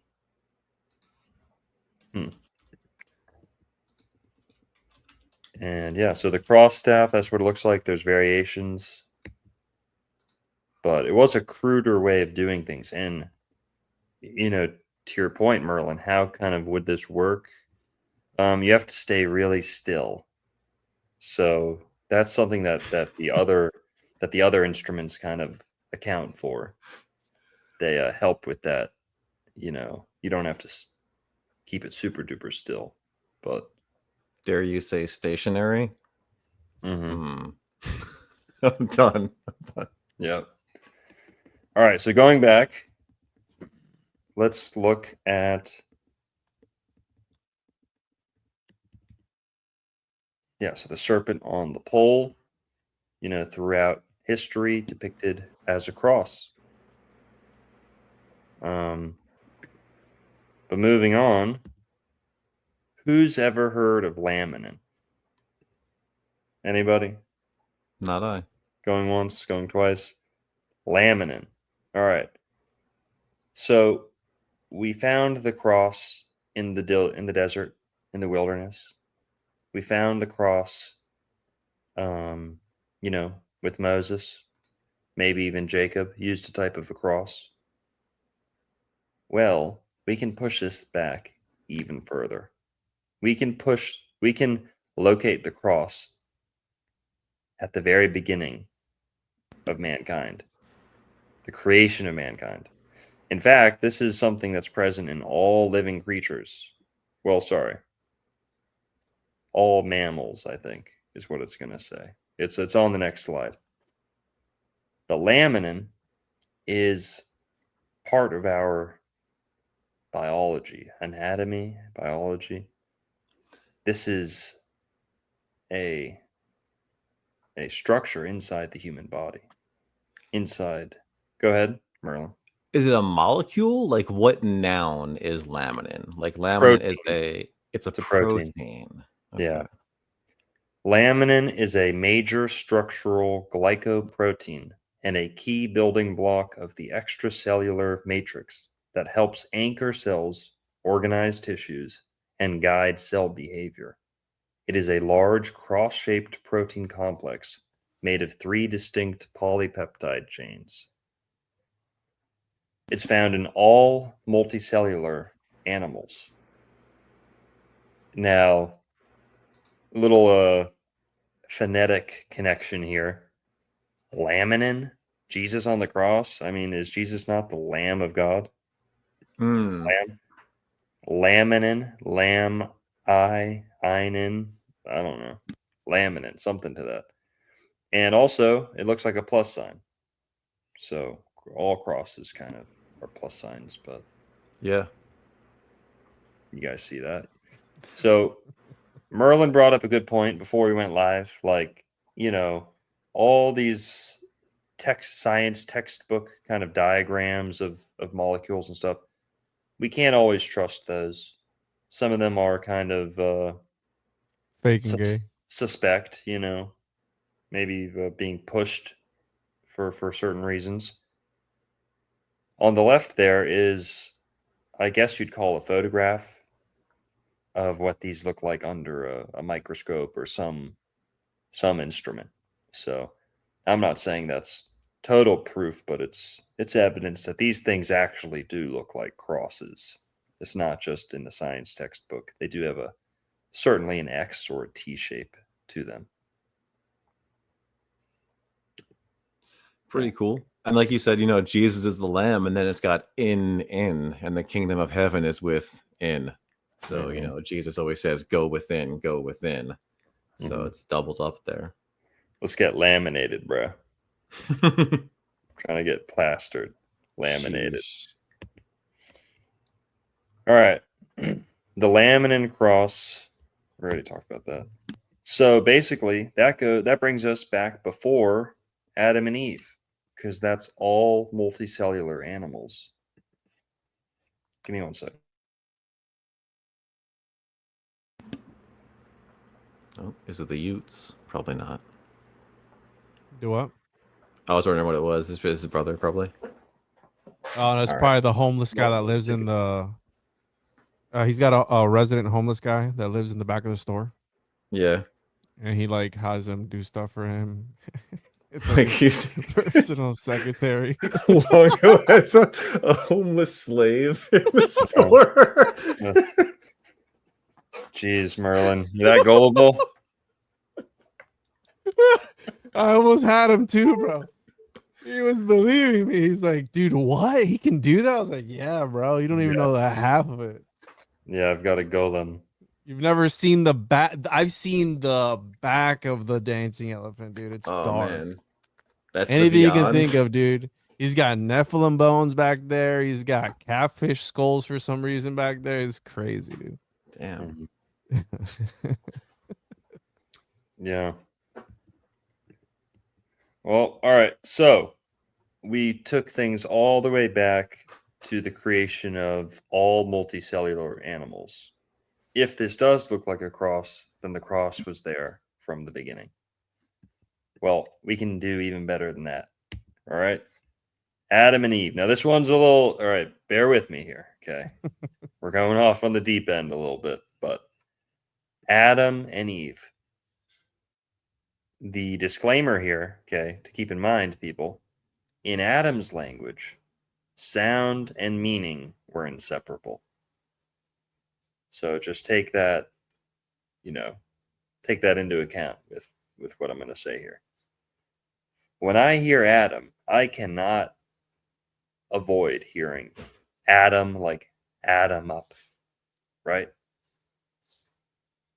Adam up. When I hear Eve, I see even. Adam up, Eve, make them even. When I hear Eden, this is a little bit more of a stretch. I see odd and even. Eden. odd and even together. Now, if that's a stretch, well, explain this. Adam is the first odd number, number 1. He's number 1. Eve is the first even number. She's number 2. In Hebrew, Eve is Hava. Hava. To have something with an L, to half it, is to cut it in half and make it even, to make 1 into 2. Just as Eve was pulled from Adam, you could make the argument that 2 is pulled from 1. Okay. And cell divisions like that, right? Speaking about cells, you want to get real trippy on this. Okay. Atom is the atom, the particle, the masculine principle, and Eve is the wave. Hava, Eva, Eve, wave, wave, Yahweh, I don't know. Something to that. Eve is the wave, Atom's the atom, the particle. So people debate about, is the universe made of particles? Is it all just waves? Well, they're both represented, I think, in Adam and Eve. What do you guys think? I like that triangle on the painting.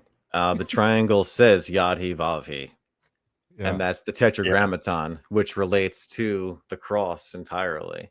So, yeah. Yep, the 4 and 3. We're going to talk about those two numbers in more depth in a sec.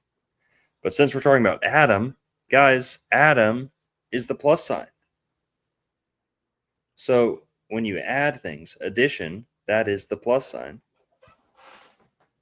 Well, Adam is like a proto-Jesus. Jesus is the new Adam. They Do you mirror see each him other. as the perfected Adam? Yes, yeah. So Adam was naive.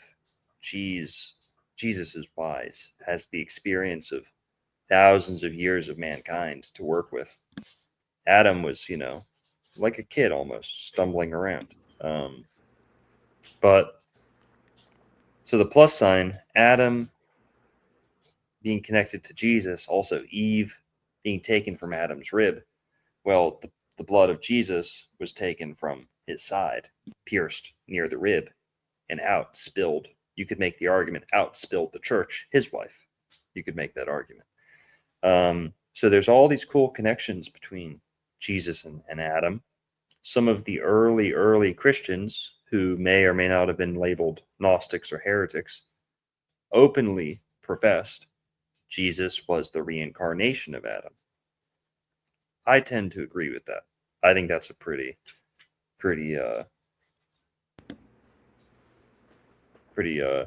useful perspective. Wait, who said that? These early Christians, who I'm going to mess up their name, but they were either Nazarenes or one of the spin-offs of the Nazarenes who came later. Either the Ebionites or one of those groups. That's interesting. Yeah. And I think I heard about that from Scott Shepard. Shout out Scott Shepard. I think that's his name. Scott. Nazarene guy on YouTube. But all right. So the plus sign, it's a cross. To add things, it's like, to add is like to say yes. It's like seeing a green light. It's the affirmative, right? Mm-hmm. You see the negative, that's like subtracting. So Jesus, who we connect to Jupiter a fair amount, is somewhat about expansion, adding, building, right? Creating. So addition, by the way, addition, adding, Adam, come on, I don't know. It's shaped like a cross. Now, the only kind of hiccup in this explanation is that the plus sign was first recorded in 1360 AD by this guy named Nicolay. Before the plus sign, though, people in Europe wrote et or the letter P. Whoa. Mm-hmm. So the But plus. in a plus sign- math sense, though, right? Yeah, the plus sign is only 700 years old, and on the right there, I think is the earliest written record of the plus sign on the right. That's wild. Yeah, but et is, I think et is where we get the word add from, and you could connect that to Adam too if you really want to. But yeah, the letter P, a little bit like the what do they call that symbol? The Cairo symbol is like a P and an X combined. So the if the multiplication symbol is an X, it would make sense that if I'm arguing the T is like a cross, well, before they use the T, they use the letter P, which is 1/2 of the Cairo symbol, which is a symbol for Jesus. So who knows? This is a little bit of a stretch. I'm not expecting everyone to just like sign on with this, but taken in totality with all this other stuff, I think it's compelling. Yeah, and like the positive negative is super simple too. Thinking about it in terms of the sun. Because Jesus again is the sun, right? So the sun rises every day, and that's why when we say yes, we nod our heads up and down like the sun. The moon goes side to side every month, going Cancer to Capricorn. So we go no, the moon's negative. And then even by the nature of their light, right? Sunlight is warmer than the shade. But the moon's the opposite. Moonlight is actually cooler than the moon's shade. So like the positive and negative of the sun and the moon is apparent just in the nature of their light, which is super fucking cool. Well, Oh yeah. Now, just to prove my point that the plus sign in Jesus are kind of spiritually connected at a deeper level. It's not just like, oh, this looks like that. It's such a deep connection, or a strong, unavoidable connection, that it actually led certain Jewish people, many Jewish people, to not even use the addition sign because it reminds them too much of Jesus and they think it's offensive. The Jewish plus sign. Oh yeah, you never heard about that one? You didn't know No. that many Jewish people don't use the plus sign because it would be too Christian of them? I mean, they're all about the plus signs, no? I mean, more and more and more, no? Well, That's we'll see. interesting. So the Jewish plus sign. Many Jewish people use other symbols instead of the plus sign. The most common is the plus sign without the bottom. So it's kind of like a Thor's hammer. Sorry, pagans, that's another link between you and Judaism. Pagans. You use your Thor's hammer. Sorry, it's actually the Jewish plus sign. Well, 1 Thor's hammer 1 equals 2. It's used in most Hebrew school books. And guys, be mature here for a second. Be mature here for a second, all right? The K word slur. If anyone knows what the K word slur is, What is it? Means circle. now I'm not going to say it, Juan. The K word slur originated from these people using a circle instead of an X or a cross. They didn't want they didn't want to X boxes or X next to, their name or country of origin or whatever. So they'd put circles. And because these people were drawing circles all over the place, this shape came to be associated with them. Interesting enough. So yeah. Pretty interesting. A little petty if you ask me. Just Imagine somebody just got so mad they were drawing circle. What the fuck? And they're just like, they just created a word out of nowhere because they were drawing circles everywhere. yeah. Yep. Oh man. So this brings us back to the cherubim. Kind of like Merlin pointed out that the serpent earlier was a fiery serpent. The serpent that Moses was instructed to build was a fiery serpent. Well, what else was fiery or flaming that we're going to connect to the cross. The sword that the angel, I'm using air quotes, angel was holding to defend the Garden of Eden. And I said that wrong on purpose because that's how most people say it. It's kind of like the lion and the lamb. It's actually the wolf and the lamb, and then the lion will eat straw. So the lion's in there. It's not, hang on, guys. It's not Mandela effect, all right? It's just people say it wrong. The lion's in there. You just got to wait. It's after the comma, you know? It's wolf, lamb, then lion, I believe. So just like that, in the Garden of Eden, people always say, whenever I talk about Florida and the Garden of Eden, people always say, oh, Florida can't be the Garden of Eden. Where's the angel standing around waving his flaming sword, hacking everyone's heads off, you know, defending the Garden of Eden, keeping people from coming back to the Garden of Eden? No one would live in Florida if Florida was the Garden of Eden. Well, that's not actually true. The angel, the flaming sword, number one, it's not an angel, not in the way most people think. It is cherubims in the King James Bible. Cherubims is double plural. So right there, this is not one angel with 2 feet standing there with a sword like a baseball bat. Cherubims, as we get later on, the biblical definition of cherubims is the 4 fixed signs of the zodiac: bull, lion, eagle, and only the last one is man. So what most people think of as an angel is only the last and most kind of palatable of those 4. Because when you start dressing your angels up like bull, lion, eagle hybrid creatures, well, here, I'll show you what happens.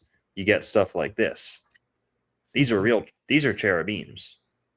These are cherubims. When you don't understand your astrology, you get volumes and volumes and millions of pages of dog shit. Science fiction dog shit from people who don't know a lick of astrology because they see 2 animals slapped together and they go, "Durr, that was clearly alien engineered, and those clearly lived alongside us." And I'm not saying they didn't, but that's clearly not that's clearly not the truer interpretation. Cherub, and by the way, these are cherubims. This is not me saying those are cherubims.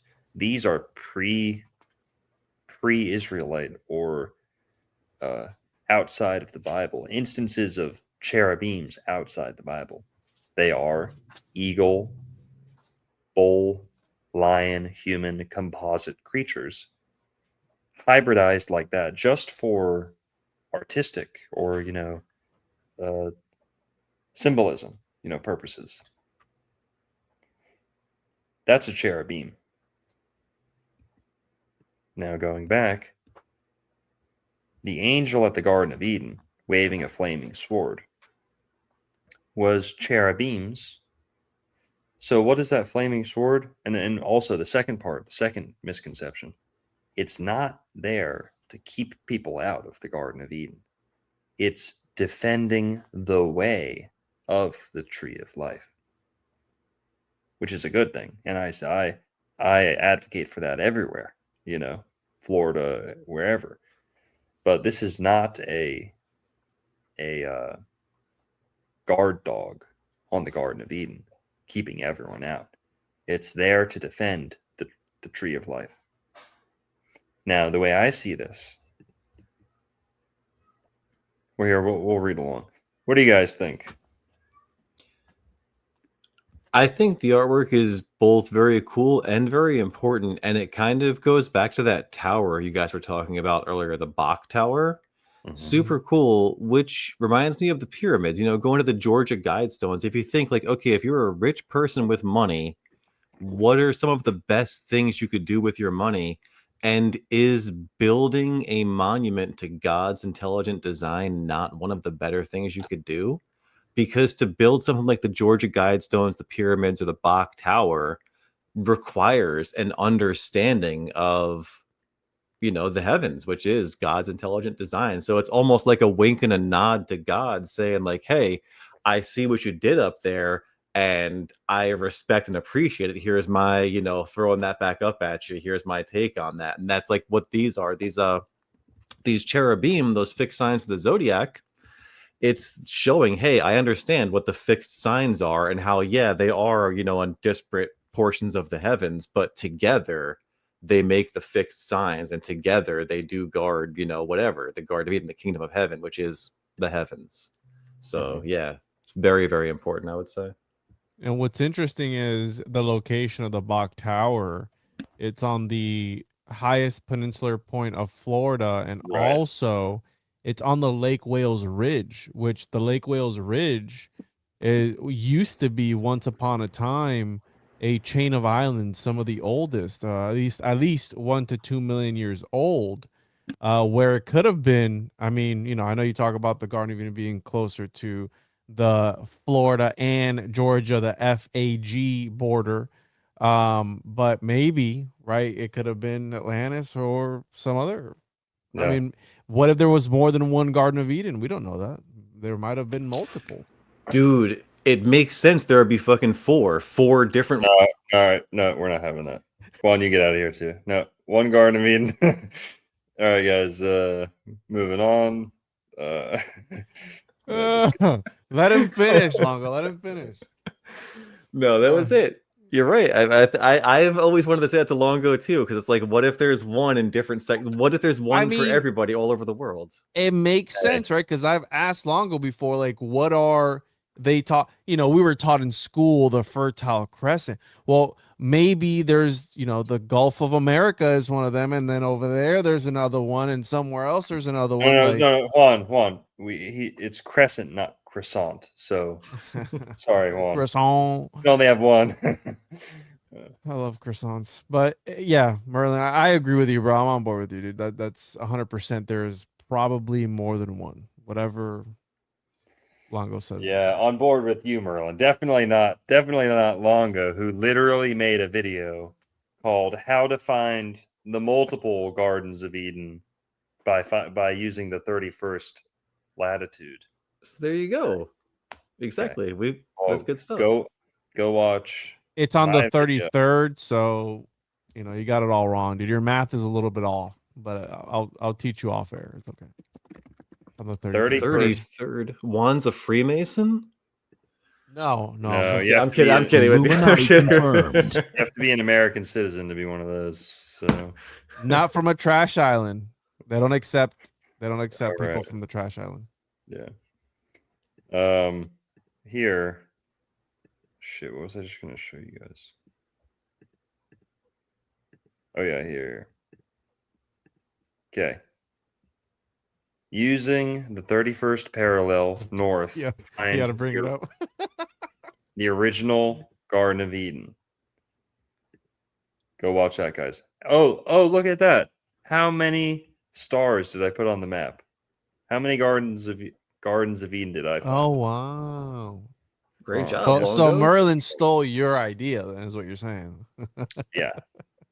Something like that. I'm a thief. It's true. That's okay. I'm so influential, people forget it was even Oh, thinking. okay. Here we go. And then they feed it back to me.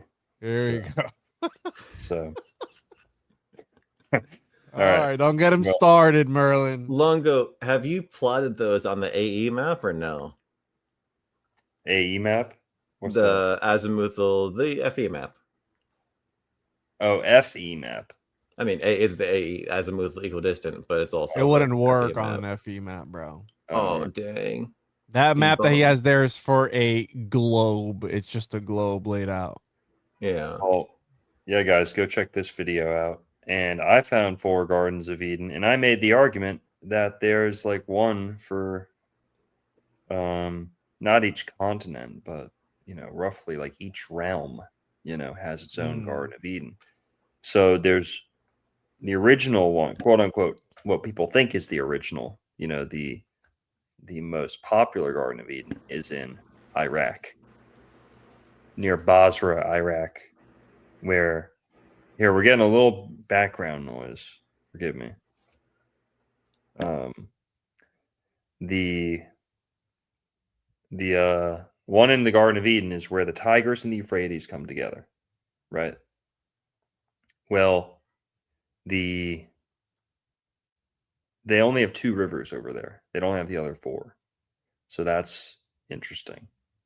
We're not going to go through the whole thing, but the Garden of Eden in Florida, we have 4 rivers, and they're on the exact same latitude, exact same parallel, 31st parallel north, precise. Now, also, Jerusalem is on the 31st parallel, and some people say Jerusalem was the Garden of Eden because Adam's buried down there, and Jesus's blood came down, during the crucifixion. Jesus's blood, according to some legends, seeped down into the earth and touched Adam's corpse, touched Adam's, skull, and it atoned, right? Like it seeped in, and almost like one of those vampire movies where like the blood wakes up the guy who's been sleeping for 1,000 years. It like quenches the thirst, it ends the struggle, right? It atones, it corrects the mistake. So yeah, the original Garden of Eden and the other one. So those are 3, Iraq, Apalachicola, Florida, and Jerusalem. The Nile River valleys also 31 by 31. So 31 latitude, 31 longitude too. Pretty cool. But the one all the way on the right there is Mount Kailash. Mount Kailash in India or Tibet or something over there. Some fucking trash mountain, whatever. You said it. I was thinking, I was like some shithole in India somewhere. And then you just said it out loud for me, bro. Thank you so much. Well, I was like, it's probably disgusting there, dude. Now this place has 4 rivers, 4 sacred rivers coming down from a mountain, and it's on the 31st latitude. So a very sacred place. It is, it's nice there. I'm just joking. I just forgot what country it's in. That is basically your 4th Garden of Eden because it's a sacred place. Now, I like the Florida one because it's the most hospitable. Jerusalem's okay. I haven't been over there, but I hear it's pretty nice. Iraq, hell no. Get me out of there. Okay. Emergency exfil. All right, get me out of there. Another shithole. Mount Kailash, they don't even let climbers climb it because it's so haunted, I heard. Or it's so scary, sacred, they're superstitious. They don't want people climbing it. But yeah. 31, guys. And as I've said before, my attempts to squeeze the truth out of the Baskin Robbins workers have come up empty so far. So I'll let you know how that goes. Those Baskin Robbins employees are really giving me a hard time. None of them will disclose the deeper meanings of these mysteries to me. They're holding back on you. I'm not sure if I have to try all 31 flavors first before they bestow the hidden keys to me. But no, there's one flavor that's within that you will taste after you're done tasting the 31. That's what they're oh. What's that? Truffle butter? Truffle butter? Truffle butter ice cream. All right. Let's move it on. You see what you did, Merlin? We went on a side tangent. Yeah. Because you had to bring up the 4 Garden of Eden. He had to go through every single one. Yep. Talk shit. Talk shit, get mogged, bro. Cool little idea, bro. I already made a whole video about it. All right. Just kidding.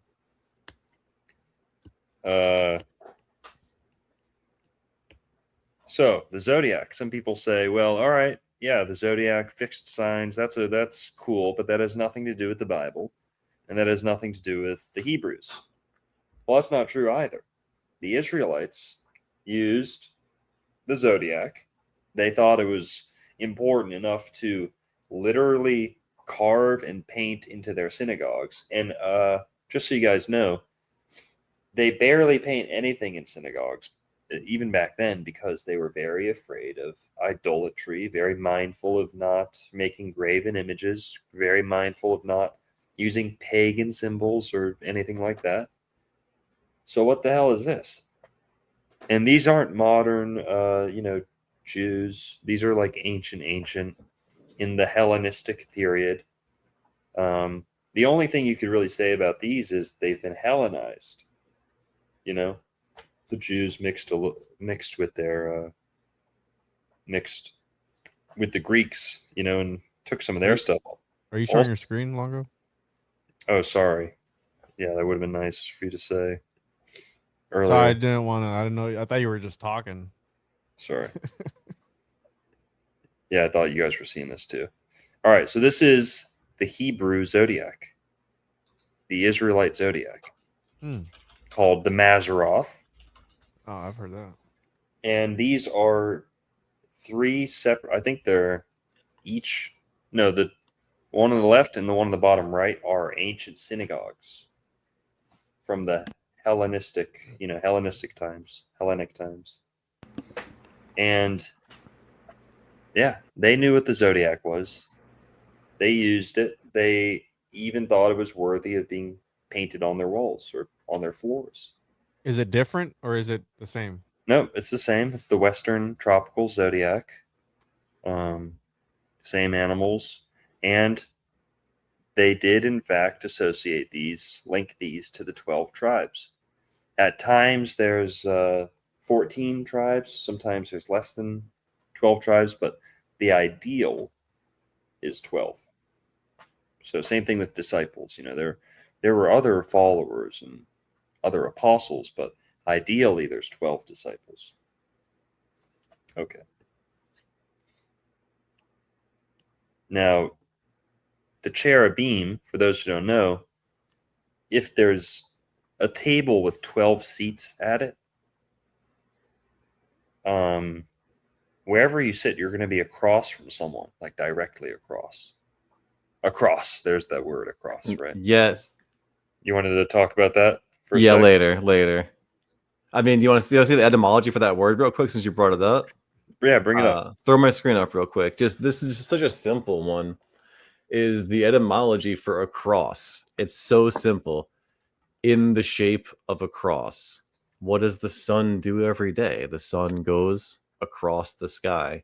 And then what's so cool about that is like, okay, well, he goes east to west, north to south. Those are the directions on the cross, and it's all there. So super simple word, but there's so much in there. It's what the sun does, and it's all measured.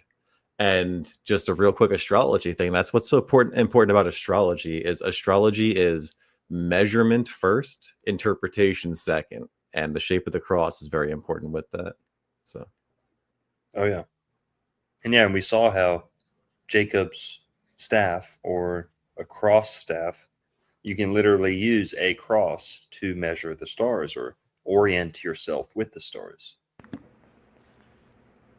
As above, so below. nice, yeah. The cross is all the way down. Yep. All right, so cherub. Now we can show here the Israelites, they knew what the zodiac was. They had respect for it. They knew how to work with it. The Hebrew word for the zodiac is Mazzaroth. That is in the Bible as well. All right, so cherubim, though, what are those? Well, first, kind of get a picture of this wheel, right? The zodiac is a wheel. Now, keeping that wheel in mind, we're going to move over to this. So there's 12 signs, and amongst those 12, there's 3 modalities. The modalities are the cardinal, fixed, and the mutable signs. Cardinal basically means, beginning, starting, the first, things like that. The fixed means that it's in the middle, it's stable, it's not beginning, it's not ending, it's in the middle, it's fixed. It's like at the top of the plateau, you know. Mutable is what's ending. It's what's changing. It's like a lizard or chameleon starting to change to the next color, you know. Mutable is what's, you know, getting muted, kind of like the previous thing's coming to an end and we're about to start a new one. Mutable is like mutation to, you know, changing. But yeah. So going back to this, the zodiac, which is a wheel, right? And the wheel is a type of technology itself. You know, the wheel changed the world. Not everyone had the wheel, right? It's like a privilege. Sadly, not all civilizations made it to the wheel. No. You know. Still not, but Some are working on it though. They're getting close. they've got their best scientists on it. So, what are the cherubim? The modalities here, they split up the wheel. They give rhythm to the zodiac too. So there's various rhythms in the zodiac, or like polyrhythms. Nice. And the modalities is this 3 and a 4 going on. So the modalities, there are 3 crosses in the zodiac: the cardinal cross, the fixed cross, which is the one associated with the principal tribes of Israel, and the mutable cross. Now we're skipping around a little bit here. This explains why there were 3 crosses at Jesus' crucifixion. 3. The one in the middle is the most important, but there was 2 on the sides too. Come on, guys. That is the fixed cross. I mean, it's like, we're talking about the one in the middle here. That's Yeah. the one. That's the one Jesus was on. That's the golden age. That's the golden signs. The other ones, who was it? The thief and the who else? Thief and a rebel, or what was it? Something like that. I don't know what the specifically. I thought it was 2 thieves. Who Yeah, was I Jesus think on the one of cross them. with? Yeah, a thief and a robber, but I think they say one of them was like a, you know, according to tradition, one of them was a political, like he was a rebel. He almost wanted to start a rebellion against Rome. That's what I heard. Interesting. So it's different types of misbehaving people, but they've kind of simplified it to 2 thieves over time, you think? What does that mean? Thought you read the Bible long ago. What did I miss? Was there an earlier message? Did you skip the genealogy part? Is that what you did? You jumped forward? No. Explain Sub-Zero, whatever. Sub-Zero. Carry. But here we got lots of super chats here. Michael Flight with the 199 says 7 sins, 7 days. Work is sin, garden is surrender. Chungus 500 with the 499 says cross in Old Testament, I think tree of life and the tree of knowledge of good and evil, the axis mundi. Totally. Chungus, yep, pull up scientific name for dogwood. Michael Flight with 199 says dogwood is used as a pain reliever. Matt Walton 3313 became a YouTube member. What's up, Matt? Chungus 500 with another 999. Plato's Timaeus says God made the world from a cross. He divided the whole of this composition lengthways into 2 parts and applied the center of each to the other in the form of the letter X. Ooh, I like that. I forgot that. Doing an episode with this guy on Monday, I think. Nice. Nice. What's cool about the cross and the X too is both of those are about creation, and both, you know, divided into 4, right? There's 4 sides to a cross, 4 sides to an X, or 4 divisions rather. And that's the elements, and everything in creation is elemental. It's either earth, air, water, fire, and then within that, of course, the ether encompassing it all. So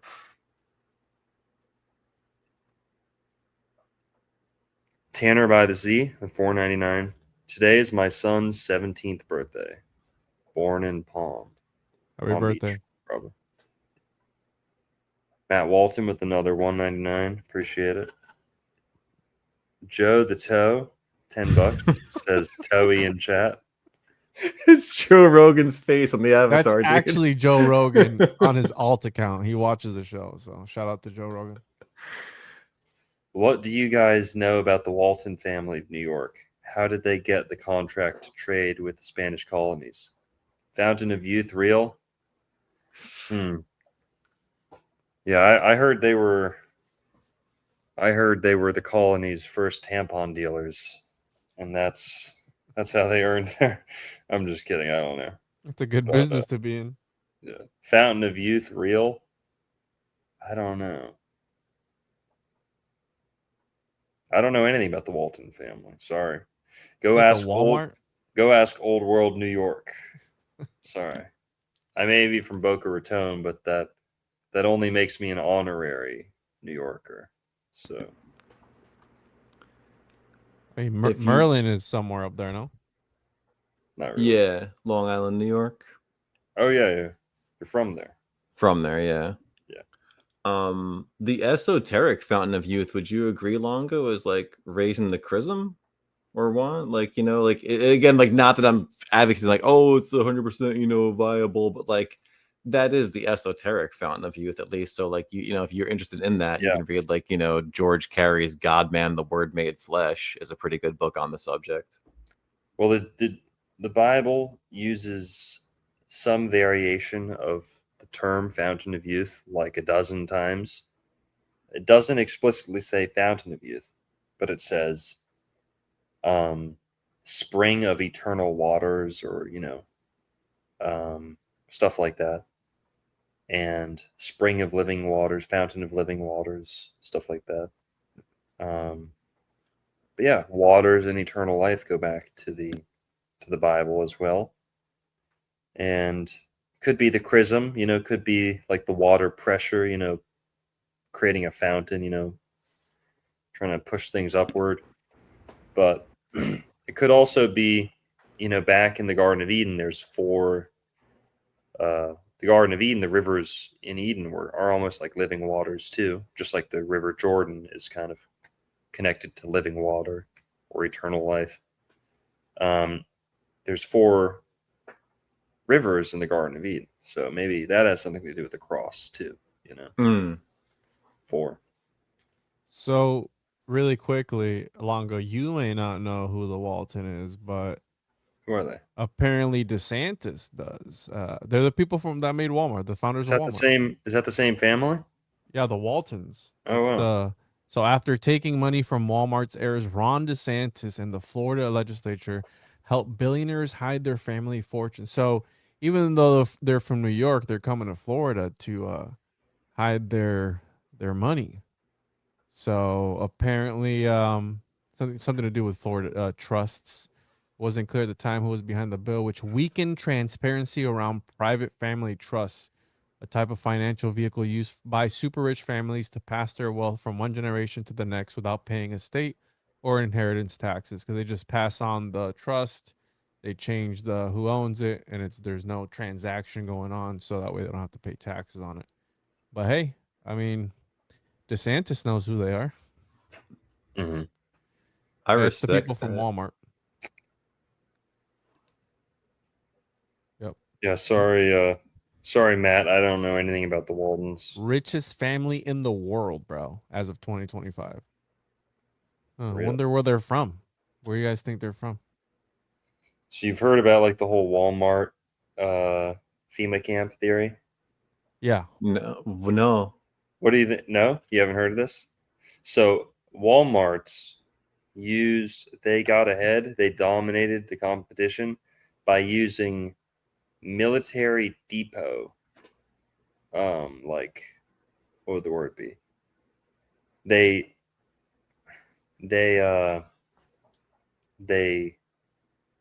placed their stores in a way that mirrors like military depots. Basically, militaries have figured out how to resupply, different bases and stuff with the minimal amount of fuel, and get things on a kind of a familiar grid of how to get from place A to A to B, but also keeping in the minimum distances for like best fuel, best gas mileage, best time versus, I don't know, whatever. Basically, they would only put Walmarts within a distance of each other that I'm don't know enough to say this the right way, but it's basically like Walmart puts themselves in a layout that mirrors military depots. Like, what would the word be? Like, yeah, sorry, I'm fumbling No, this. I think I know what you're. It's like like they're. Go ahead. Sorry. they're like minimum distances to supply each other in like a day. Like anything farther than that, it would take like multiple days travel. I don't know what I'm saying here, but basically, there's like Walmart has like warehouses that supply the other stores, and the arrangement of those stores compared to the supply houses, the warehouses, it basically it's a tactic used in the military to yeah, I'm just gonna stop trying to explain it because I can't explain it, but basically No, that makes perfect sense. They use the research that some of the people did, like, oh, this is enough distance in order to do this thing that we got to do. But that's also, this is going to sound random as fuck, but it's true. It's the reason why you're going to find a Chinese food place next to every fucking supermarket, because the supermarkets are spread out enough that they're not going to compete. So if there's a supermarket there, there's enough room, there's enough market for a Chinese food place next to it. And that's why like they're always like spaced out evenly like that. So like it's like that, right? They're kind of like using backpacking on that, research yeah. basically. So I asked AI, and before I pull it up, my understanding, how I heard it, was basically like mom and pop shops don't think about 18-wheelers bringing one type of good down the highway to every corner of a state or the country. But when you're thinking like from a military mindset, it's like, yeah, we need the same type of machine gun, we need the same type of this, we need the same type of this, that, brought to every single corner. Like everything needs to be standardized. And if we can make it ourselves, even better. If as much as the government can make themselves, if it's profitable, then they will do that, right? Walmart kind of took some of those concepts and ran with them. So what I was fumbling to explain here, we'll hear what AI has to say.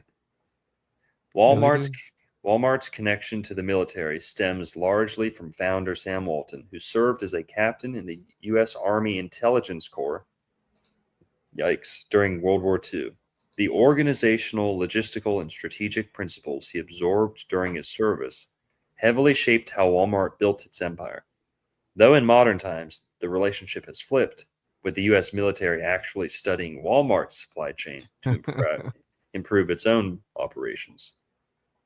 Okay, here we go. Supply chain as a... Did I do an okay job at explaining that? It made sense. We to me, knew what man. you were trying to say. Yeah. Okay. Logistics focus. Logistics is fundamentally a martial concept. The application of time and space to move material. Walmart treated its distribution network like a military supply operation. Hub and spoke clustering. This is what I was trying to say. They put these warehouses that are not even storefronts. They like scatter them throughout a place, and that ensures that they're infinitely supplied. And that location is not a storefront. They can just focus on shipping things to the other stores, keeping them stocked. Walmart placed regional distribution centers within a tight radius of stores to control flow, much like provisioning forward operating bases. Cross-docking. There's cross. Uh-oh. Talk about the cross. Uh-oh. Cross-docking.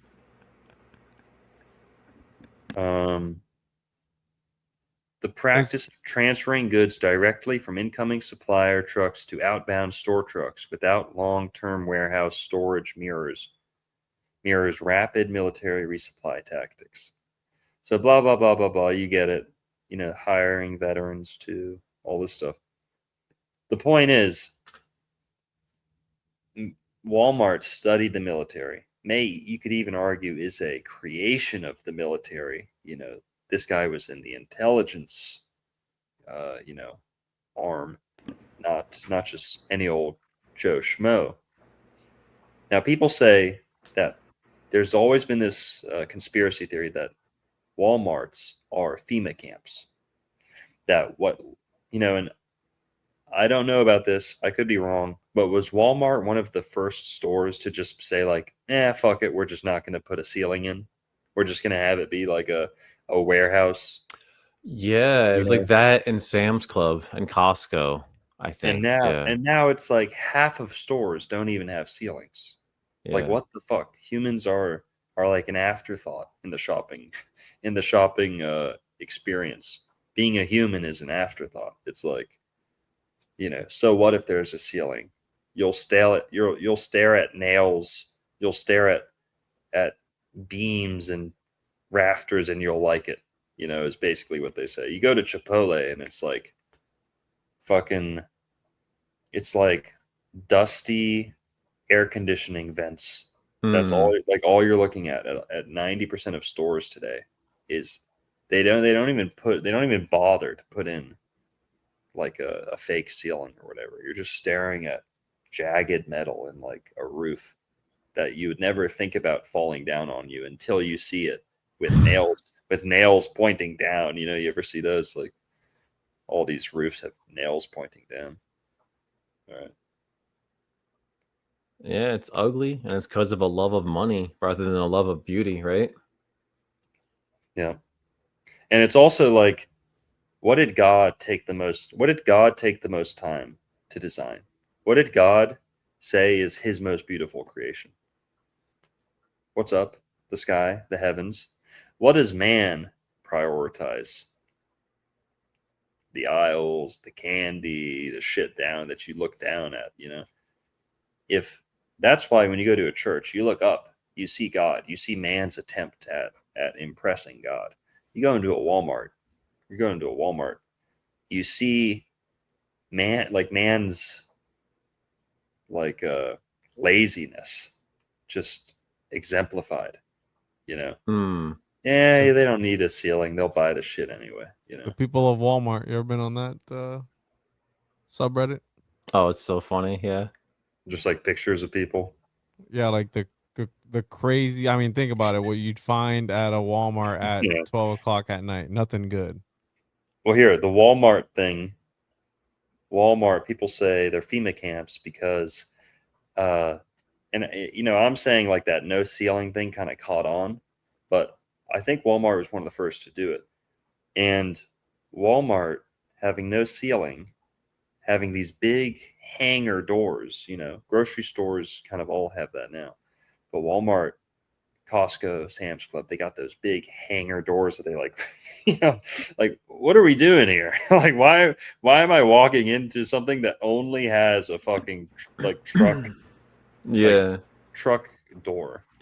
Like, is that a legal thing to where they don't have to like pay some type of tax for having a front door? Like, why is this building treating me like I'm a semi truck? Like. So, all right. So Walmart's, people say they're FEMA camps. They're pretending to be stores. The government props it up and pretends it's like a convenience store. But really, when shit hits the fan, they're going to rip off the mask. And those big, giant buildings with no ceiling and fucking doors that literally come down with a chain like it's the back of a motorcycle shop. Those places can flip into martial law depots, martial law camps.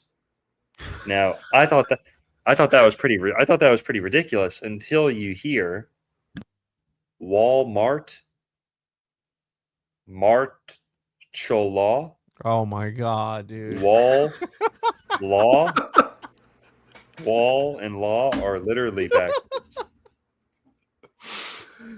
Oh, dude. It's That's all right. Mart. Someone in chat said it too. Mart Law. Yeah. Oh my Walmart. gosh, dude. Tell me that's not fucking crazy. Martial law, Walmart. No, I mean, good luck trying to get me in there. I mean, you're not getting me in, Same. bro. I'll go live in the woods like a fucking druid, bro. Yeah, bro. We live in Florida. They're not. They're trust me. They're not gonna come a knocking on my door, dude. They're not coming to knock on anyone's door here in Florida. You can do that shit in New York, maybe, or California, some shithole like New York or California, but not here in Florida. They can knock all they want. I'll go to a Publix. Well, all they gotta do is all they gotta do is wait a couple of days and then slap down some rice and beans on the floor and you'll come running. All right. Maybe. You gotta throw the chicken in there too, bro. Longo, Maybe- someone in chat. Maybe forgive me here. Maybe if they stapled up a picture of my mom to the door, Juan would be in there and Juan would be in there in no time. You said it, not me. Well, hey, it's all right. She's a nice lady. She's a nice lady. What's up, Merlin? Oh, someone in chat. Walton Walden. Walled in. That's wow. Yeah, this Yeah. Walton guy reminds me sort of like L. Ron Hubbard, where he was in the Navy. Was he actually a spy in the Navy or something, or no? He was like probably a nobody in the Navy, no? That's why he role played being in the Navy the L. rest of his Ron life. Hubbard. L. Ron Hubbard. He was in the Navy. Yeah, he was in charge of like a fleet, and then he embarrassed himself and got demoted. Like, so he was legit up there in the Navy, right? He was a captain of a ship, I believe. Oh, okay.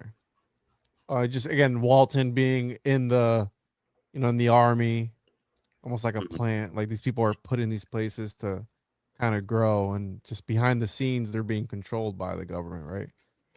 I mean, I'm saying there's a possibility it could be true. Who knows? He was given command of a patrol boat. I'm getting his rank. He's a lieutenant. Okay. Not nothing. A patrol boat, like one of the little ones, like the inflatable ones that you Yeah, the just little ones. like the Yeah, I was Coast wrong. Guard stopping all the Cubans from coming over and stuff. Yeah. All right. Here, let's move on. We got a little bit to get through here. The modalities we talked about. There's 3 crosses in the zodiac. The fixed cross is the most important. But with the modalities, with the different crosses, you get the number 3 and the number 4, which gives us most of the other divine numbers. 3 plus 4 is 7. 3 times 4 is 12. So 7 and 12, they're like the 2 most sacred numbers, according to me. Also, side note, you ever notice that crucifixion is spelt with an X? How many other words have an X instead of a T or an S or whatever? Mhm. Crucifixion with an X. Pretty cool. All right. The fixed cross, if we get rid of the others, just to make it easy to follow, the fixed cross, you're skipping 2 signs. You're skipping 2 seats at that table with 12 chairs, and you're getting a cross, right? If there's 12 people at a table and you say, all right, you guys all stand up, and only the 4 at the cardinal points or the fixed points of this table are remaining, you'll have a cross. So there's another depiction, or you can see the difference. And the 4 gospels, guys, in addition to the cherubims, the 4 gospels are traditionally associated with 4 cherubims: Matthew the man, Mark the lion, Luke the bull, John the eagle.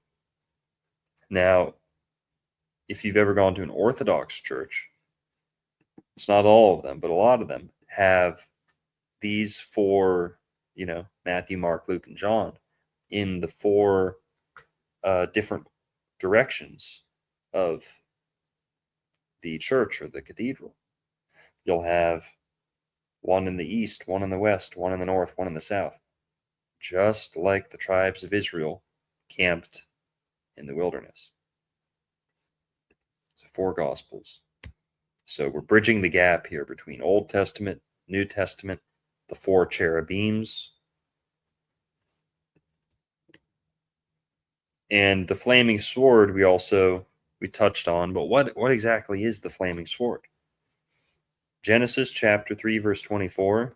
And he placed at the east of the Garden of Eden cherubims, and a flaming sword which turned every way, to keep the way of the tree of life. Now, I'm clearly, if you look at that artwork, I'm not the first person to think the flaming sword is a cross. I don't know if they even had a word for cross way back then, but most swords look like a cross. Same arrangement, same shape. Could the flaming sword be a cross? Swords are cross-shaped. Some great artists agree. And this sword, which turned every way, well, the zodiac turns every way. It's constantly turning. It never rests. It's like a lighthouse. It's like the eye of Sauron, looking in every direction. And when you go over to Psalms and read Psalms 19, it says, the heavens, the zodiac, it's like language, it's like light, it's like information, being spread across the world, like a lighthouse almost. So, in my personal interpretation of the flaming sword is this is the first time that Adam and Eve feel the seasons. Because when Adam and Eve are kicked out of the garden, they're also told, yeah, you guys have to work for your food now. In the Garden of Eden, they didn't have to work for their food. It's like they're just picking mangoes all day, almost like a monkey. Oranges. There's no hot and cold. It's probably pretty warm, but there's no cold. There's no ups and downs. There's no storms. There's nothing to kind of shake them up and force them to rely on technology or to innovate. So when God kicks them out of the Garden of Eden, I think this is backed up by Scripture, that he tweaks the conditions of the universe, the heavens, or he tweaks the weather to kind of. It's like when you go from a video game from like easy to hard difficulty. You switch the difficulty and some of the conditions of the game change to push you to work harder. I believe Adam and Eve had the weather turned on. And I think this flaming sword is basically the heavens, the zodiac's not just signs anymore, signs and seasons like it said in Genesis. It's actually coming down and they're feeling the effects of it. And I think that when they leave the Garden of Eden, they're introduced to the changing year, the year that's hot, then cold, then dry, then wet, all these, it's never resting. I don't know. I know it's kind of a stretch, but I think the flaming sword is the fixed cross in the zodiac, spinning around and around and never letting them get the same conditions twice in a row. Never letting them get more than 4 months of the same. It's almost like how God, when in the Tower of Babel, when they get too close to heaven, he changes their language, right? He scrambles their language, and that's like a internal program to kind of keep the same problem prevent the same problem from happening again. I don't know. I think that there's a connection here between the flaming sword, the 4 fixed signs of the zodiac, which are the stable, fixed, maybe you could argue are the more advantageous times for planting, or harvesting, or maybe just observing because it's in the middle of the seasons. The start and the end of the seasons are a little bit violent, a little bit volatile. So the fixed signs, I've also argued, are the golden ages. That there's not just one chunk of a golden age, that there's divisions between the golden ages. That's why these 4 animals, the cherubim, are the 4 animals most likely to be painted gold in ancient times, or to be cast out of some metal and worshipped as an idol too. I think they kind of represent the golden ages when things get really nice, and maybe things are too nice. We kind of drift away from the way. Maybe that might be a symptom of the golden age, and why there has to be non-golden ages, right? The rising and the up and down. So all that to say, the flaming sword, I don't think it's a weapon. I don't think this is a weapon meant to kill people trying to get back into the Garden of Eden. I think this is a cross, a sword. Kind of looks like the sun wheel, kind of looks like the symbol of the zodiac there on the right. That I think, the heavens and the signs and the stars existed before Adam and Eve left the garden, but I don't think they felt them. I don't think they bothered. They were burdened by the seasons until they left the Garden of Eden. So, who knows? Ooh, I like this. Flamingos. Yeah, I was about to pull that up. Florida edition. I like that. But, if we want to get real literal too, maybe the Bermuda Triangle's the flaming sword. I don't fucking know. Mhm. Maybe there is a thing keeping people in and out. I mean, the direction east is obviously extremely significant astrologically because that's whatever is rising on the horizon, right? The west isn't rising, the east is rising. So that's just more testament to, okay, this being about something in the sky, just because the east is so significant. That's where all the lights come from, which is why people look toward the east for illumination, because that's where the sun rises. Mhm. So yeah, that totally makes sense to me, the astro-theological, zodiacal interpretation of it. And then didn't Jesus, the son, have a sword too? So I forget if Jesus had a sword, but he tells his disciples to go out and sell everything they own in order to buy a sword. that was it. Thank you.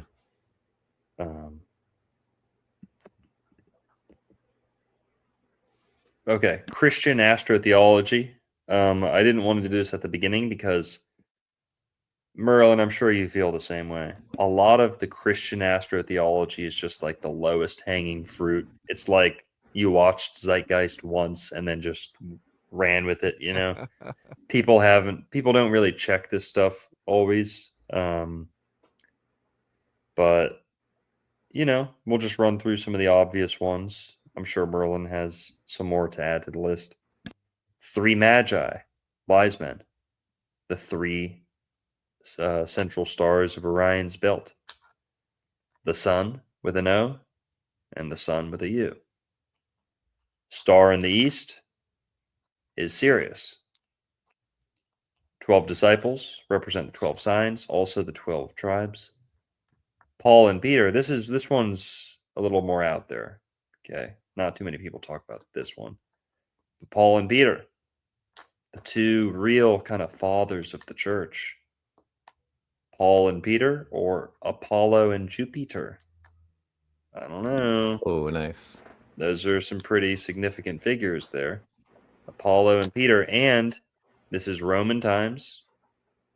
They are interested in they're kind of grafting pagans into Christianity. There might be something to that. Paul, Apollo, Peter, and Jupiter. Easter, and again, these aren't necessarily the Christmas isn't totally biblical, but Easter on the spring equinox, roughly speaking, Christmas on the winter solstice, roughly speaking. Yeah, Rosh Hashanah or Yom Kippur, one of those is near the fall equinox. But yeah, so there are these obvious connections with astrology. The cross is not a huge one that's talked about. We talked about the cross staff, talked about that. The Southern Crux, I didn't get to put much information down on this one, but people who've seen Zeitgeist, they usually associate the cross with the Southern Crux, this constellation. Now, the only fact that I wrote down here, Southern Crux, apparently, from what I saw, it's the smallest of the 88 modern constellations. Anything we want to say about the Southern Crux before we move on? Not really. It's tough to verify that stuff because, like you were saying, the whole astrotheology behind the Southern Cross is that the sun sets on the cross and dies on the cross during the winter solstice. Like Longo said, that was in Zeitgeist. Jordan Maxwell speaks about that all the time. But is it actually happening to the degree that it is said to be when the mythology, was different with the different, precession of the equinoxes, 2,000 years ago? It's tough to really tell. So, but the Southern Cross is allegedly significant with the winter solstice. Mm-hmm.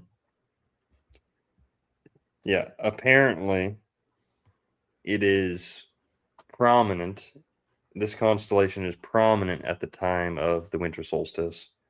And according to the Zeitgeist kind of theory, the 3 stars of Orion's belt loosely point to Sirius. And if you kind of follow that trajectory, it leads you to the point on the horizon where the sun rises on the winter solstice. All right. But again, I don't know if that's true because people were saying, oh, the sun isn't actually on the constellation. It's just near the constellation. The sun doesn't actually stay still for 3 days. It just has a undetectable increase or decrease to its like daily trajectory. For 3 days, it's hard to tell if it's increasing or taking more or less space in the sky. Yeah. But after 3 days, it becomes obvious that, okay, yes, it is, So now, last part, just want to run through some pagan cultures here who used the cross in various ways. And of course, we're going to start off with Florida here. Maybe we should have done this at the beginning, but would it surprise you to hear that ancient Floridians used the cross? It would not. On the left here, this is from Crystal River. Now, some people say this is a Maya symbol. There's a whole community who tries to prove that the Mayans came to Crystal River, Florida, because of a couple artifacts and stuff. But on the right there, that's more of almost like a sun wheel type thing. I think that had a use too. It was almost like a fishing rod. That thing you could it's like a gear for like wrapping fishing line on. I think they'd use things like that. And then the one on the bottom right, I think, is just a gorget. But all right, so that's Florida, and that cross looks like a Templar cross. It's not just any old 4-sided shape. And then look at that; those little circles. Total, like it gives it a 12 completion, right? The cross, then the 8 circles. Mm-hmm. Moving on, the British Isles. Okay, pre-Christian Celtic people had the cross. The one on the bottom right there, it's debated whether that's pre-Christian or not. But symbols like that, were in Europe before Christianity. Now moving on, this is the Maya. And on the left there, that's almost like a tree of life type thing. But it's commonly called the Maya cross. The Maya cross. It's like a tree, cross, someone on either side. There's like a phoenix or a peacock type thing. Now on the bottom right there, that one looks like a person on a cross. It's like a person on a pillar. And in the full picture, there's actually 2 people on that pillar. There's a guy on top of him. But they're like totally like pinned down on a cross. It's pretty cool. And then also pyramids. People forget from the top down. The pyramids, the staircases on the pyramids form this cross shape. So people have been, hey, I'm not into the whole blood sacrifice thing, but if Jesus was sacrificed in the middle of a cross, and the Maya, if you're the gods and you're looking down on this, the Maya are sacrificing people at the top of this shape, which is also in the middle of a cross. Pretty The interesting. cube. It's the cube worship with the Saturn. It's very Saturnian, That too. very dark. You know. Yeah. Now the Bible says not to use steps. Mhm. It does not promote pyramids or stone monuments like this. It's or stone complexes like this. The Bible says to use earth, build earthen mounds, and to use ramps, no stairs. So, moving on, the Norse, the Viking, they're pretty well known for the Thor's hammer, right? Believe it or not, that we'll get to that. Bottom left there, what does that look like to you guys? A Bottom mirror? Or the left side? That's a Bronze Age like piece of jewelry or something weird. That's like a piece of amber or some weird stone in the middle, and there's a cross behind it. And it let the light come through. That thing's from the Bronze Age, allegedly. Thousands of years old. Looks like some weird sci-fi thing or something out of Skyrim. And then on the top right there, that's the T rune for T. It's called Tiwaz. It's associated with Mars, of course. That's the letter T. Yeah, Merlin?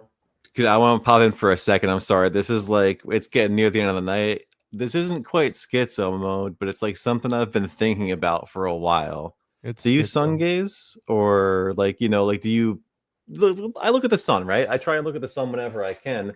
Yeah. And when I can, right, like I look at the sun, it's too bright, I'll close my eyes, and you can like, look at the sun with your eyes closed, you still see a little bit of light, right? I don't know what shape you guys see, but typically when I squint looking at the sun, I see the shape of a cross. Mhm. If you're listening, just like let me know what you think about that, because like I legit, when I look at the sun and I have to squint to see it, like the light just it goes in the shape of a cross for some reason. Yeah.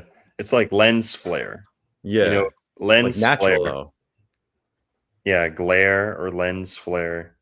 Often X-shaped, usually X-shaped, but in certain instances, you actually see in movies, like where they have multiple lenses or something, you'll actually see hexagon shapes.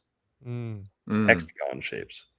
So that kind of, it's not really my thing, but when people say like, oh, Saturn is behind the sun, or Saturn is the old sun, or there's a black sun behind the sun we see, right? When I see that kind of hexagonal lens flare, that makes me think maybe there's something to that. The bottom right here, this is from Denmark. Old, ancient, pre-Christian sun wheel, zodiac wheel symbol. Now the Thor's hammer. I already know we're going to have some people talking about the Thor's hammer in the comments. Okay. The Thor's hammer is post-Christian. So I don't want to hear any of that nonsense, all right? Thor's hammer, as we know it today, this distinct shape as like a jewelry piece, is way older than Christianity. Sorry, way newer, way more recent than Christianity. I thought that was interesting. I had assumed it was always like way, way, way older. Now there are similar shapes that are older because hammers existed, through all of history back then. But this specific Thor's hammer shape, according to the, so take it with a grain of salt, according to the experts, is much newer than Christianity. only showed up later. Hmm.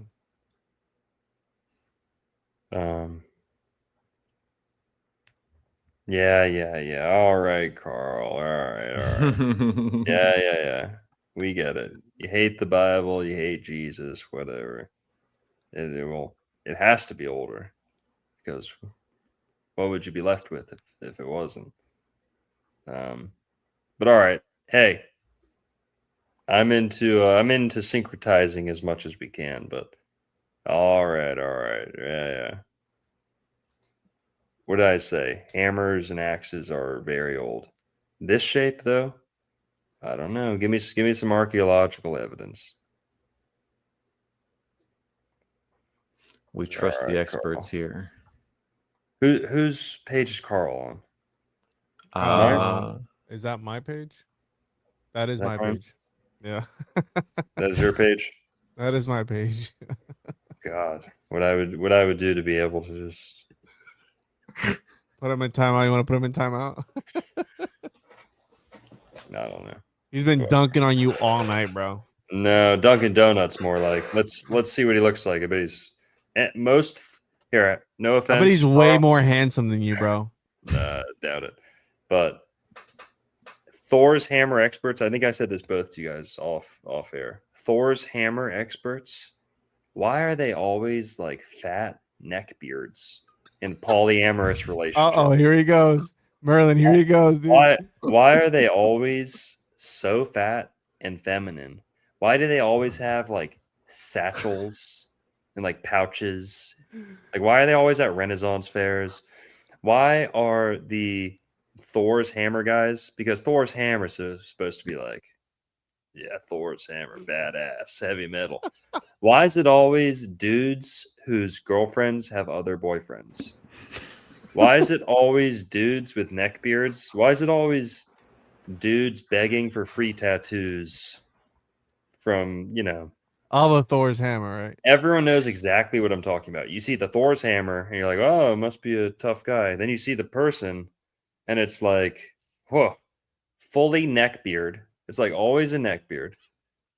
It's like always wispy black hair, wearing black at GameStop. Mom's You're gonna credit make him card. unsub for my channel, bro. Why? I don't. Oh, please, Juan. As if I didn't give you 29,000. Oh, here we go. Here we go. he made you who you are. Here we go. Think Don't you get can- him started. think you can afford to lose a few.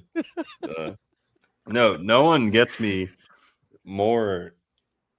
I don't know. No one gets me more like Fired up. not than a neck fired up. beard, I mean, right?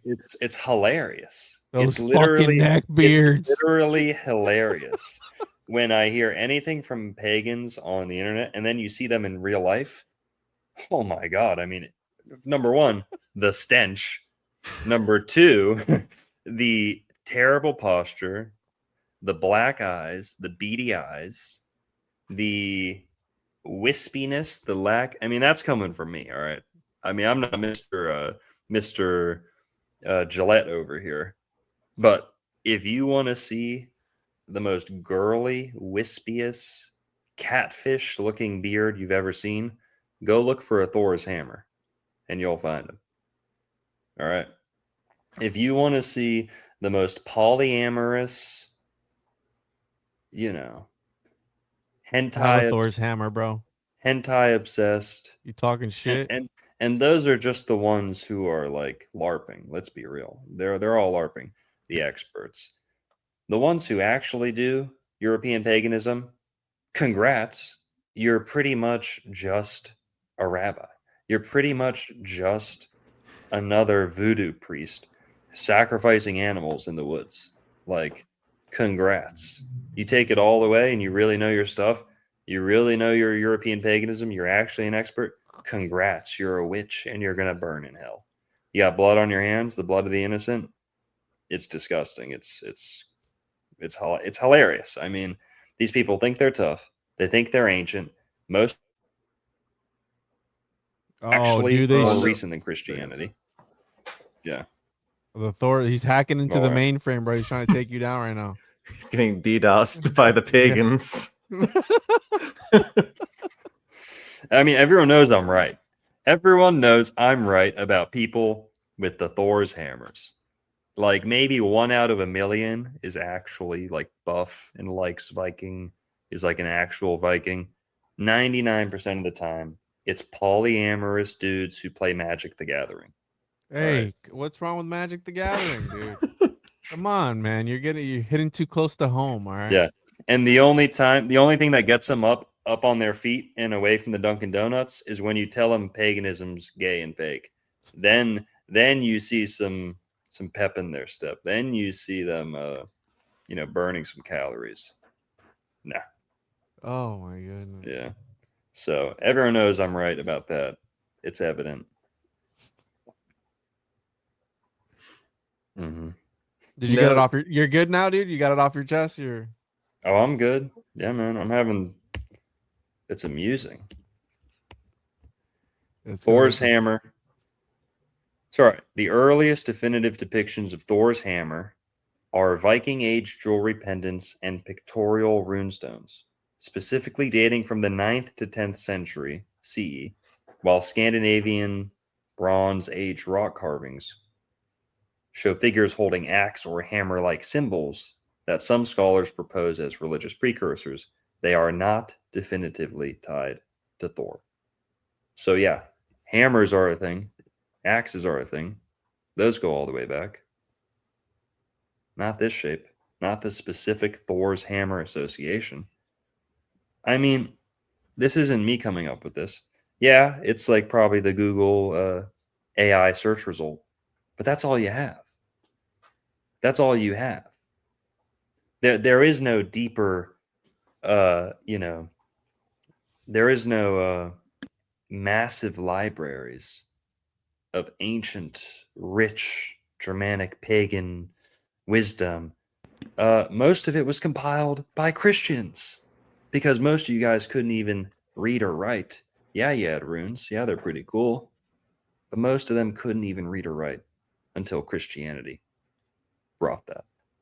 And Christians felt the need to write a lot of this stuff down. Maybe that ruined some of it, believe it or not, because they're oral traditions, right? But whatever. So it's a bunch of nonsense. Should we start calling the Vikings Vikangs? The Vikings. The we was Vikings and shit. Yo, so I mean, I think they won at the end of the day because we have Thor's Day, we have Freya's Day, we have. I mean, is that what other days of the week are named after? Juan, do you know what the most universal pagan practice is? No.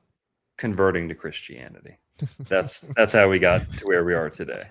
So there you are. That's the one thing they all have. Slam dunk. That and neckbeards, right? Yeah. Yep. Pagans have more neckbeards for some reason. Go to a church, go to any church of any denomination. For some reason, you'll see the least neckbeards. When you go to a paganism gathering, you'll see an amount of neckbeards on par with like a video game, I don't know, tournament, you know? I mean, people know what I'm talking about. Dude, you've got to do an old world Florida undercover Dr. Longo infiltrates a pagan event just to substantiate. No, they'll spot him claims. from a mile away. They've got the hit out on him, dude. They'll spot him. The best. Do tell us how the Christians stole pagan holidays. Tell us why paganism has a monopoly on certain days of the year. Tell us which traditions those pagans stole it from. Tell us who owns the sky, who owns the seasons. Nobody. And if anybody does, it's God. Okay? So sorry. You can cling desperately and say, no, this was my birthday first. You stole my birthday. Suck it. Who cares? There's only 365 days. And you're wrong. Most of those, Christian, for example, is not even biblical. Christmas. So, wrong. Try again. Retard. Gotta make sure I shave my neck next time I go see Longo. I'm gonna call it a neck beard over at the Dancing Elephant. Wouldn't be good. No, it would not be a good look. Hey, I'm not okay. I Yeah. didn't shave today either, so I'm quite neck beardy today. Go to the next slide, bro. Next slide. Yeah, so this is the Middle East, pre-Israelite Middle East. You've got the cross. You've even got what looks like the Templar cross. And these guys, I forget if they're Assyrian or Akkadian or whatever, but these guys are depicted alongside cherubim as well. So they've got the cherubim all over these temples. They've got this pretty nice cross. Templar cross looks like. And on the right there's some more. Hey, we're trying to toss a bone here to the pagans. We're trying to toss an olive branch to the pagans, and all they do is fucking spit venom back in our face. Like these people are depraved. They just want to sacrifice goats. If the goats are lucky, they'll probably do other things to them. But it's literally European paganism is such an embarrassment to Europe. Am I not right? Like dressing up like beavers and like bear claw gods. You're All I welcome. got was neck beards, Walmart FEMA conspiracy. That's what you get. That's what people. That's what the people come for. Oh my God. Oh, are they Mhm. are pagans furries too? Is that it? They are, yeah. The one of the hardest times I've ever laughed is when I saw the tongue sahur meme about how pagans just worship like memes basically. But yeah. Oh my goodness. Yeah, and Um, go find a pagan and ask them you can be like, all right, our practices are silly, but what do you guys do? Number one, 99% of them don't do anything. They just call themselves pagan. They say, well, I take walks and I connect to nature, and I think Freya and Thor are parts of our psyche that need to be nourished. And no, you don't do jack shit. It's all theoretical. It's all like from books that you're looking at.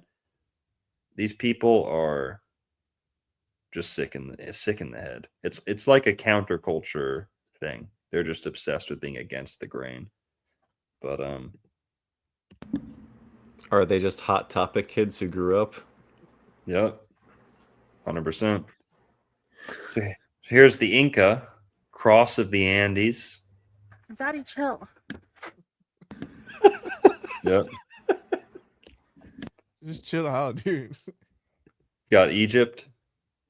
Juan, stay out of this, all right? You and the Puerto Ricans can debate the old Puerto Rican gods. Okay, keep this between me and the fucking white pagans. I all right? I believe in you, dude. All right, this is our I'm beef. rooting for you.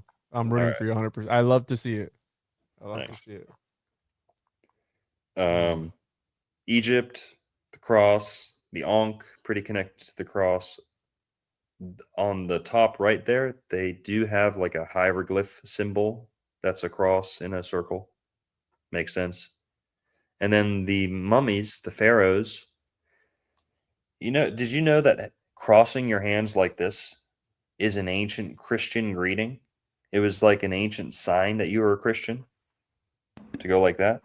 Interesting. Make the sign of the cross, to do this was like a fraternity handshake to let people know you're a Christian, secretly. You could make the symbol of the cross. Doing that too, same thing. But doing this was another way of crossing. So, mummies. I do that at the medieval festivals that I go to. Mm-hmm. I like that. I do that all the time. You do that at the Yeah. You do that when they're dropping you down the water park tube with all your other Puerto Rican Wet and Wild, dude. water park. You ever see that South Park episode? Minorities. No. All right, never mind. China. China. So that symbol on the left there, I think they call it the Lu or the Li or Lu symbol. It's like a cross, kind of. Top right, many Chinese coins used this arrangement, and the arrangement is considered like a good luck or like a feng shui thing. And this kind of reminds me, like Merlin was saying, Yahweh is also kind of like, or the tetragrammaton, the 4 letters, is also kind of like the cross and the fixed cross, where, yeah, why 4? You know, 1 for each corner, 1 for each branch. Yep. And it's so cool because it's like Trinitarian and then quadrinitarian at the same time, you know? Mm-hmm. Shout out John D.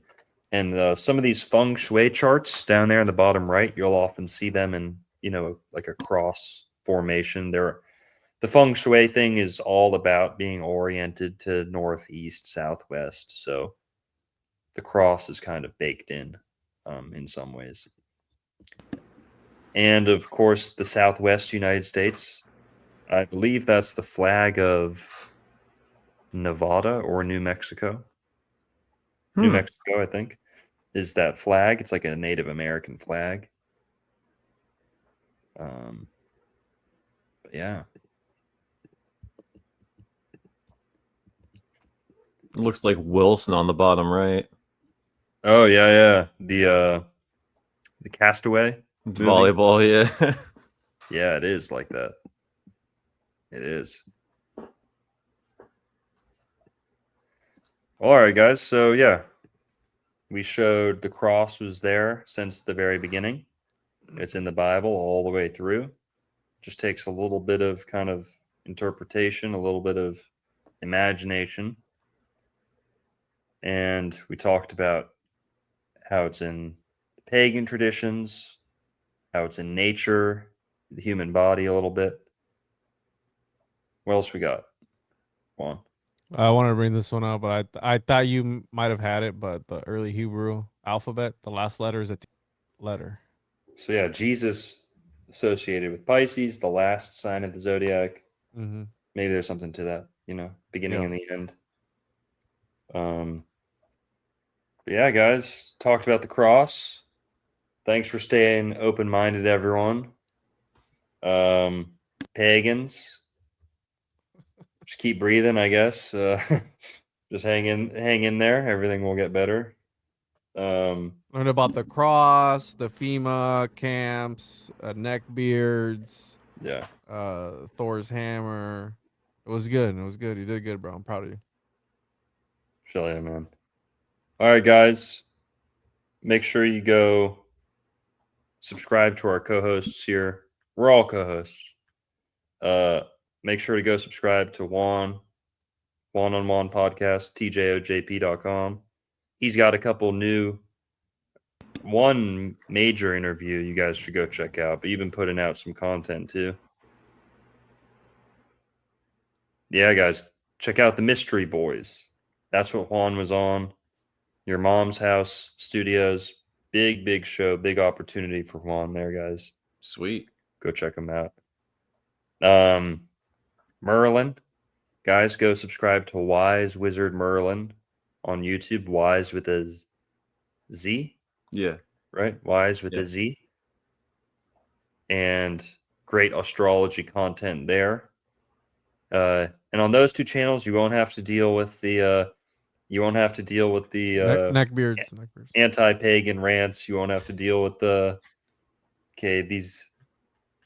but all right, everyone, thanks for joining us. Hope you dug the catfish part, especially. I thought that was fascinating. And going on Kerp, yes, I did Kurt Metzger's show.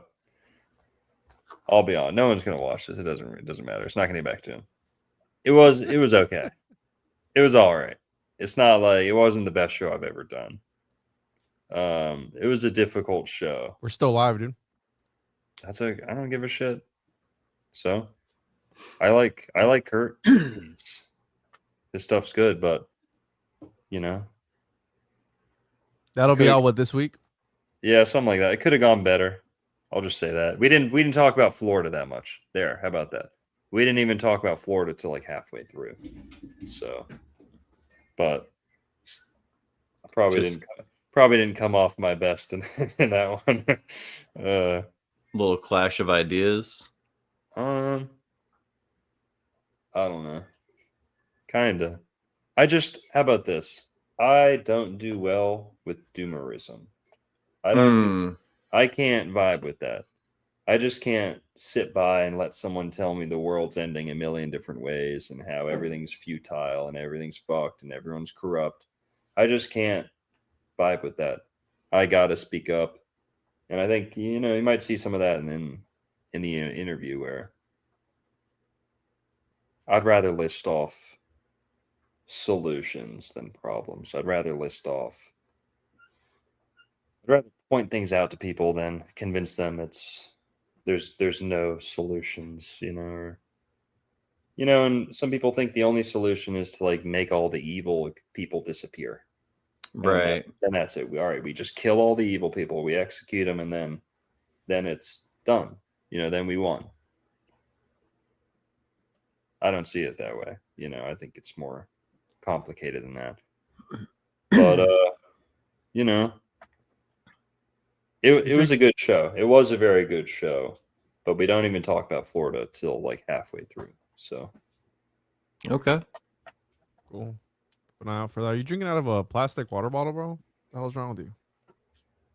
Juan, you wish you had branded water. You wish you had branded spring water. Don't Okay. test me, bro. A good luck store. I'm gonna be doing an interview with the owner of that store. I don't know his name. Mhm. I'll be doing an episode Monday, so should be good. Shout out Chungus. Shout out Chungus. So cool. It was good. Fun. It was a pleasure meeting you, Marlon. You too, Juan. Back at you, man. Even though I thought you were a Scotland guy with an accent for some reason. Maybe you look like somebody I've seen that has an accent. Maybe it's that. I don't know. Maybe I'm confusing you with somebody else. Could be. I've got some Scottish ancestry for sure. Awesome. Yep. All right, guys. Everyone, have a good night. See you on Saturday back here with Merlin. Then Thursday again with Juan. Shall yeah. Yeah. Peace, everyone. Thanks for staying up with us. Some crackhead's getting hauled off in a That's your ambulance. employee, dude. Go get him. Go get him back. He Your works at the slave store. escaped. I don't know if you can see the lights. I don't know if you can see the lights flashing. Here. I don't know Go if bail you him can see out, the dude. lights flashing on me. He How do works we- for you.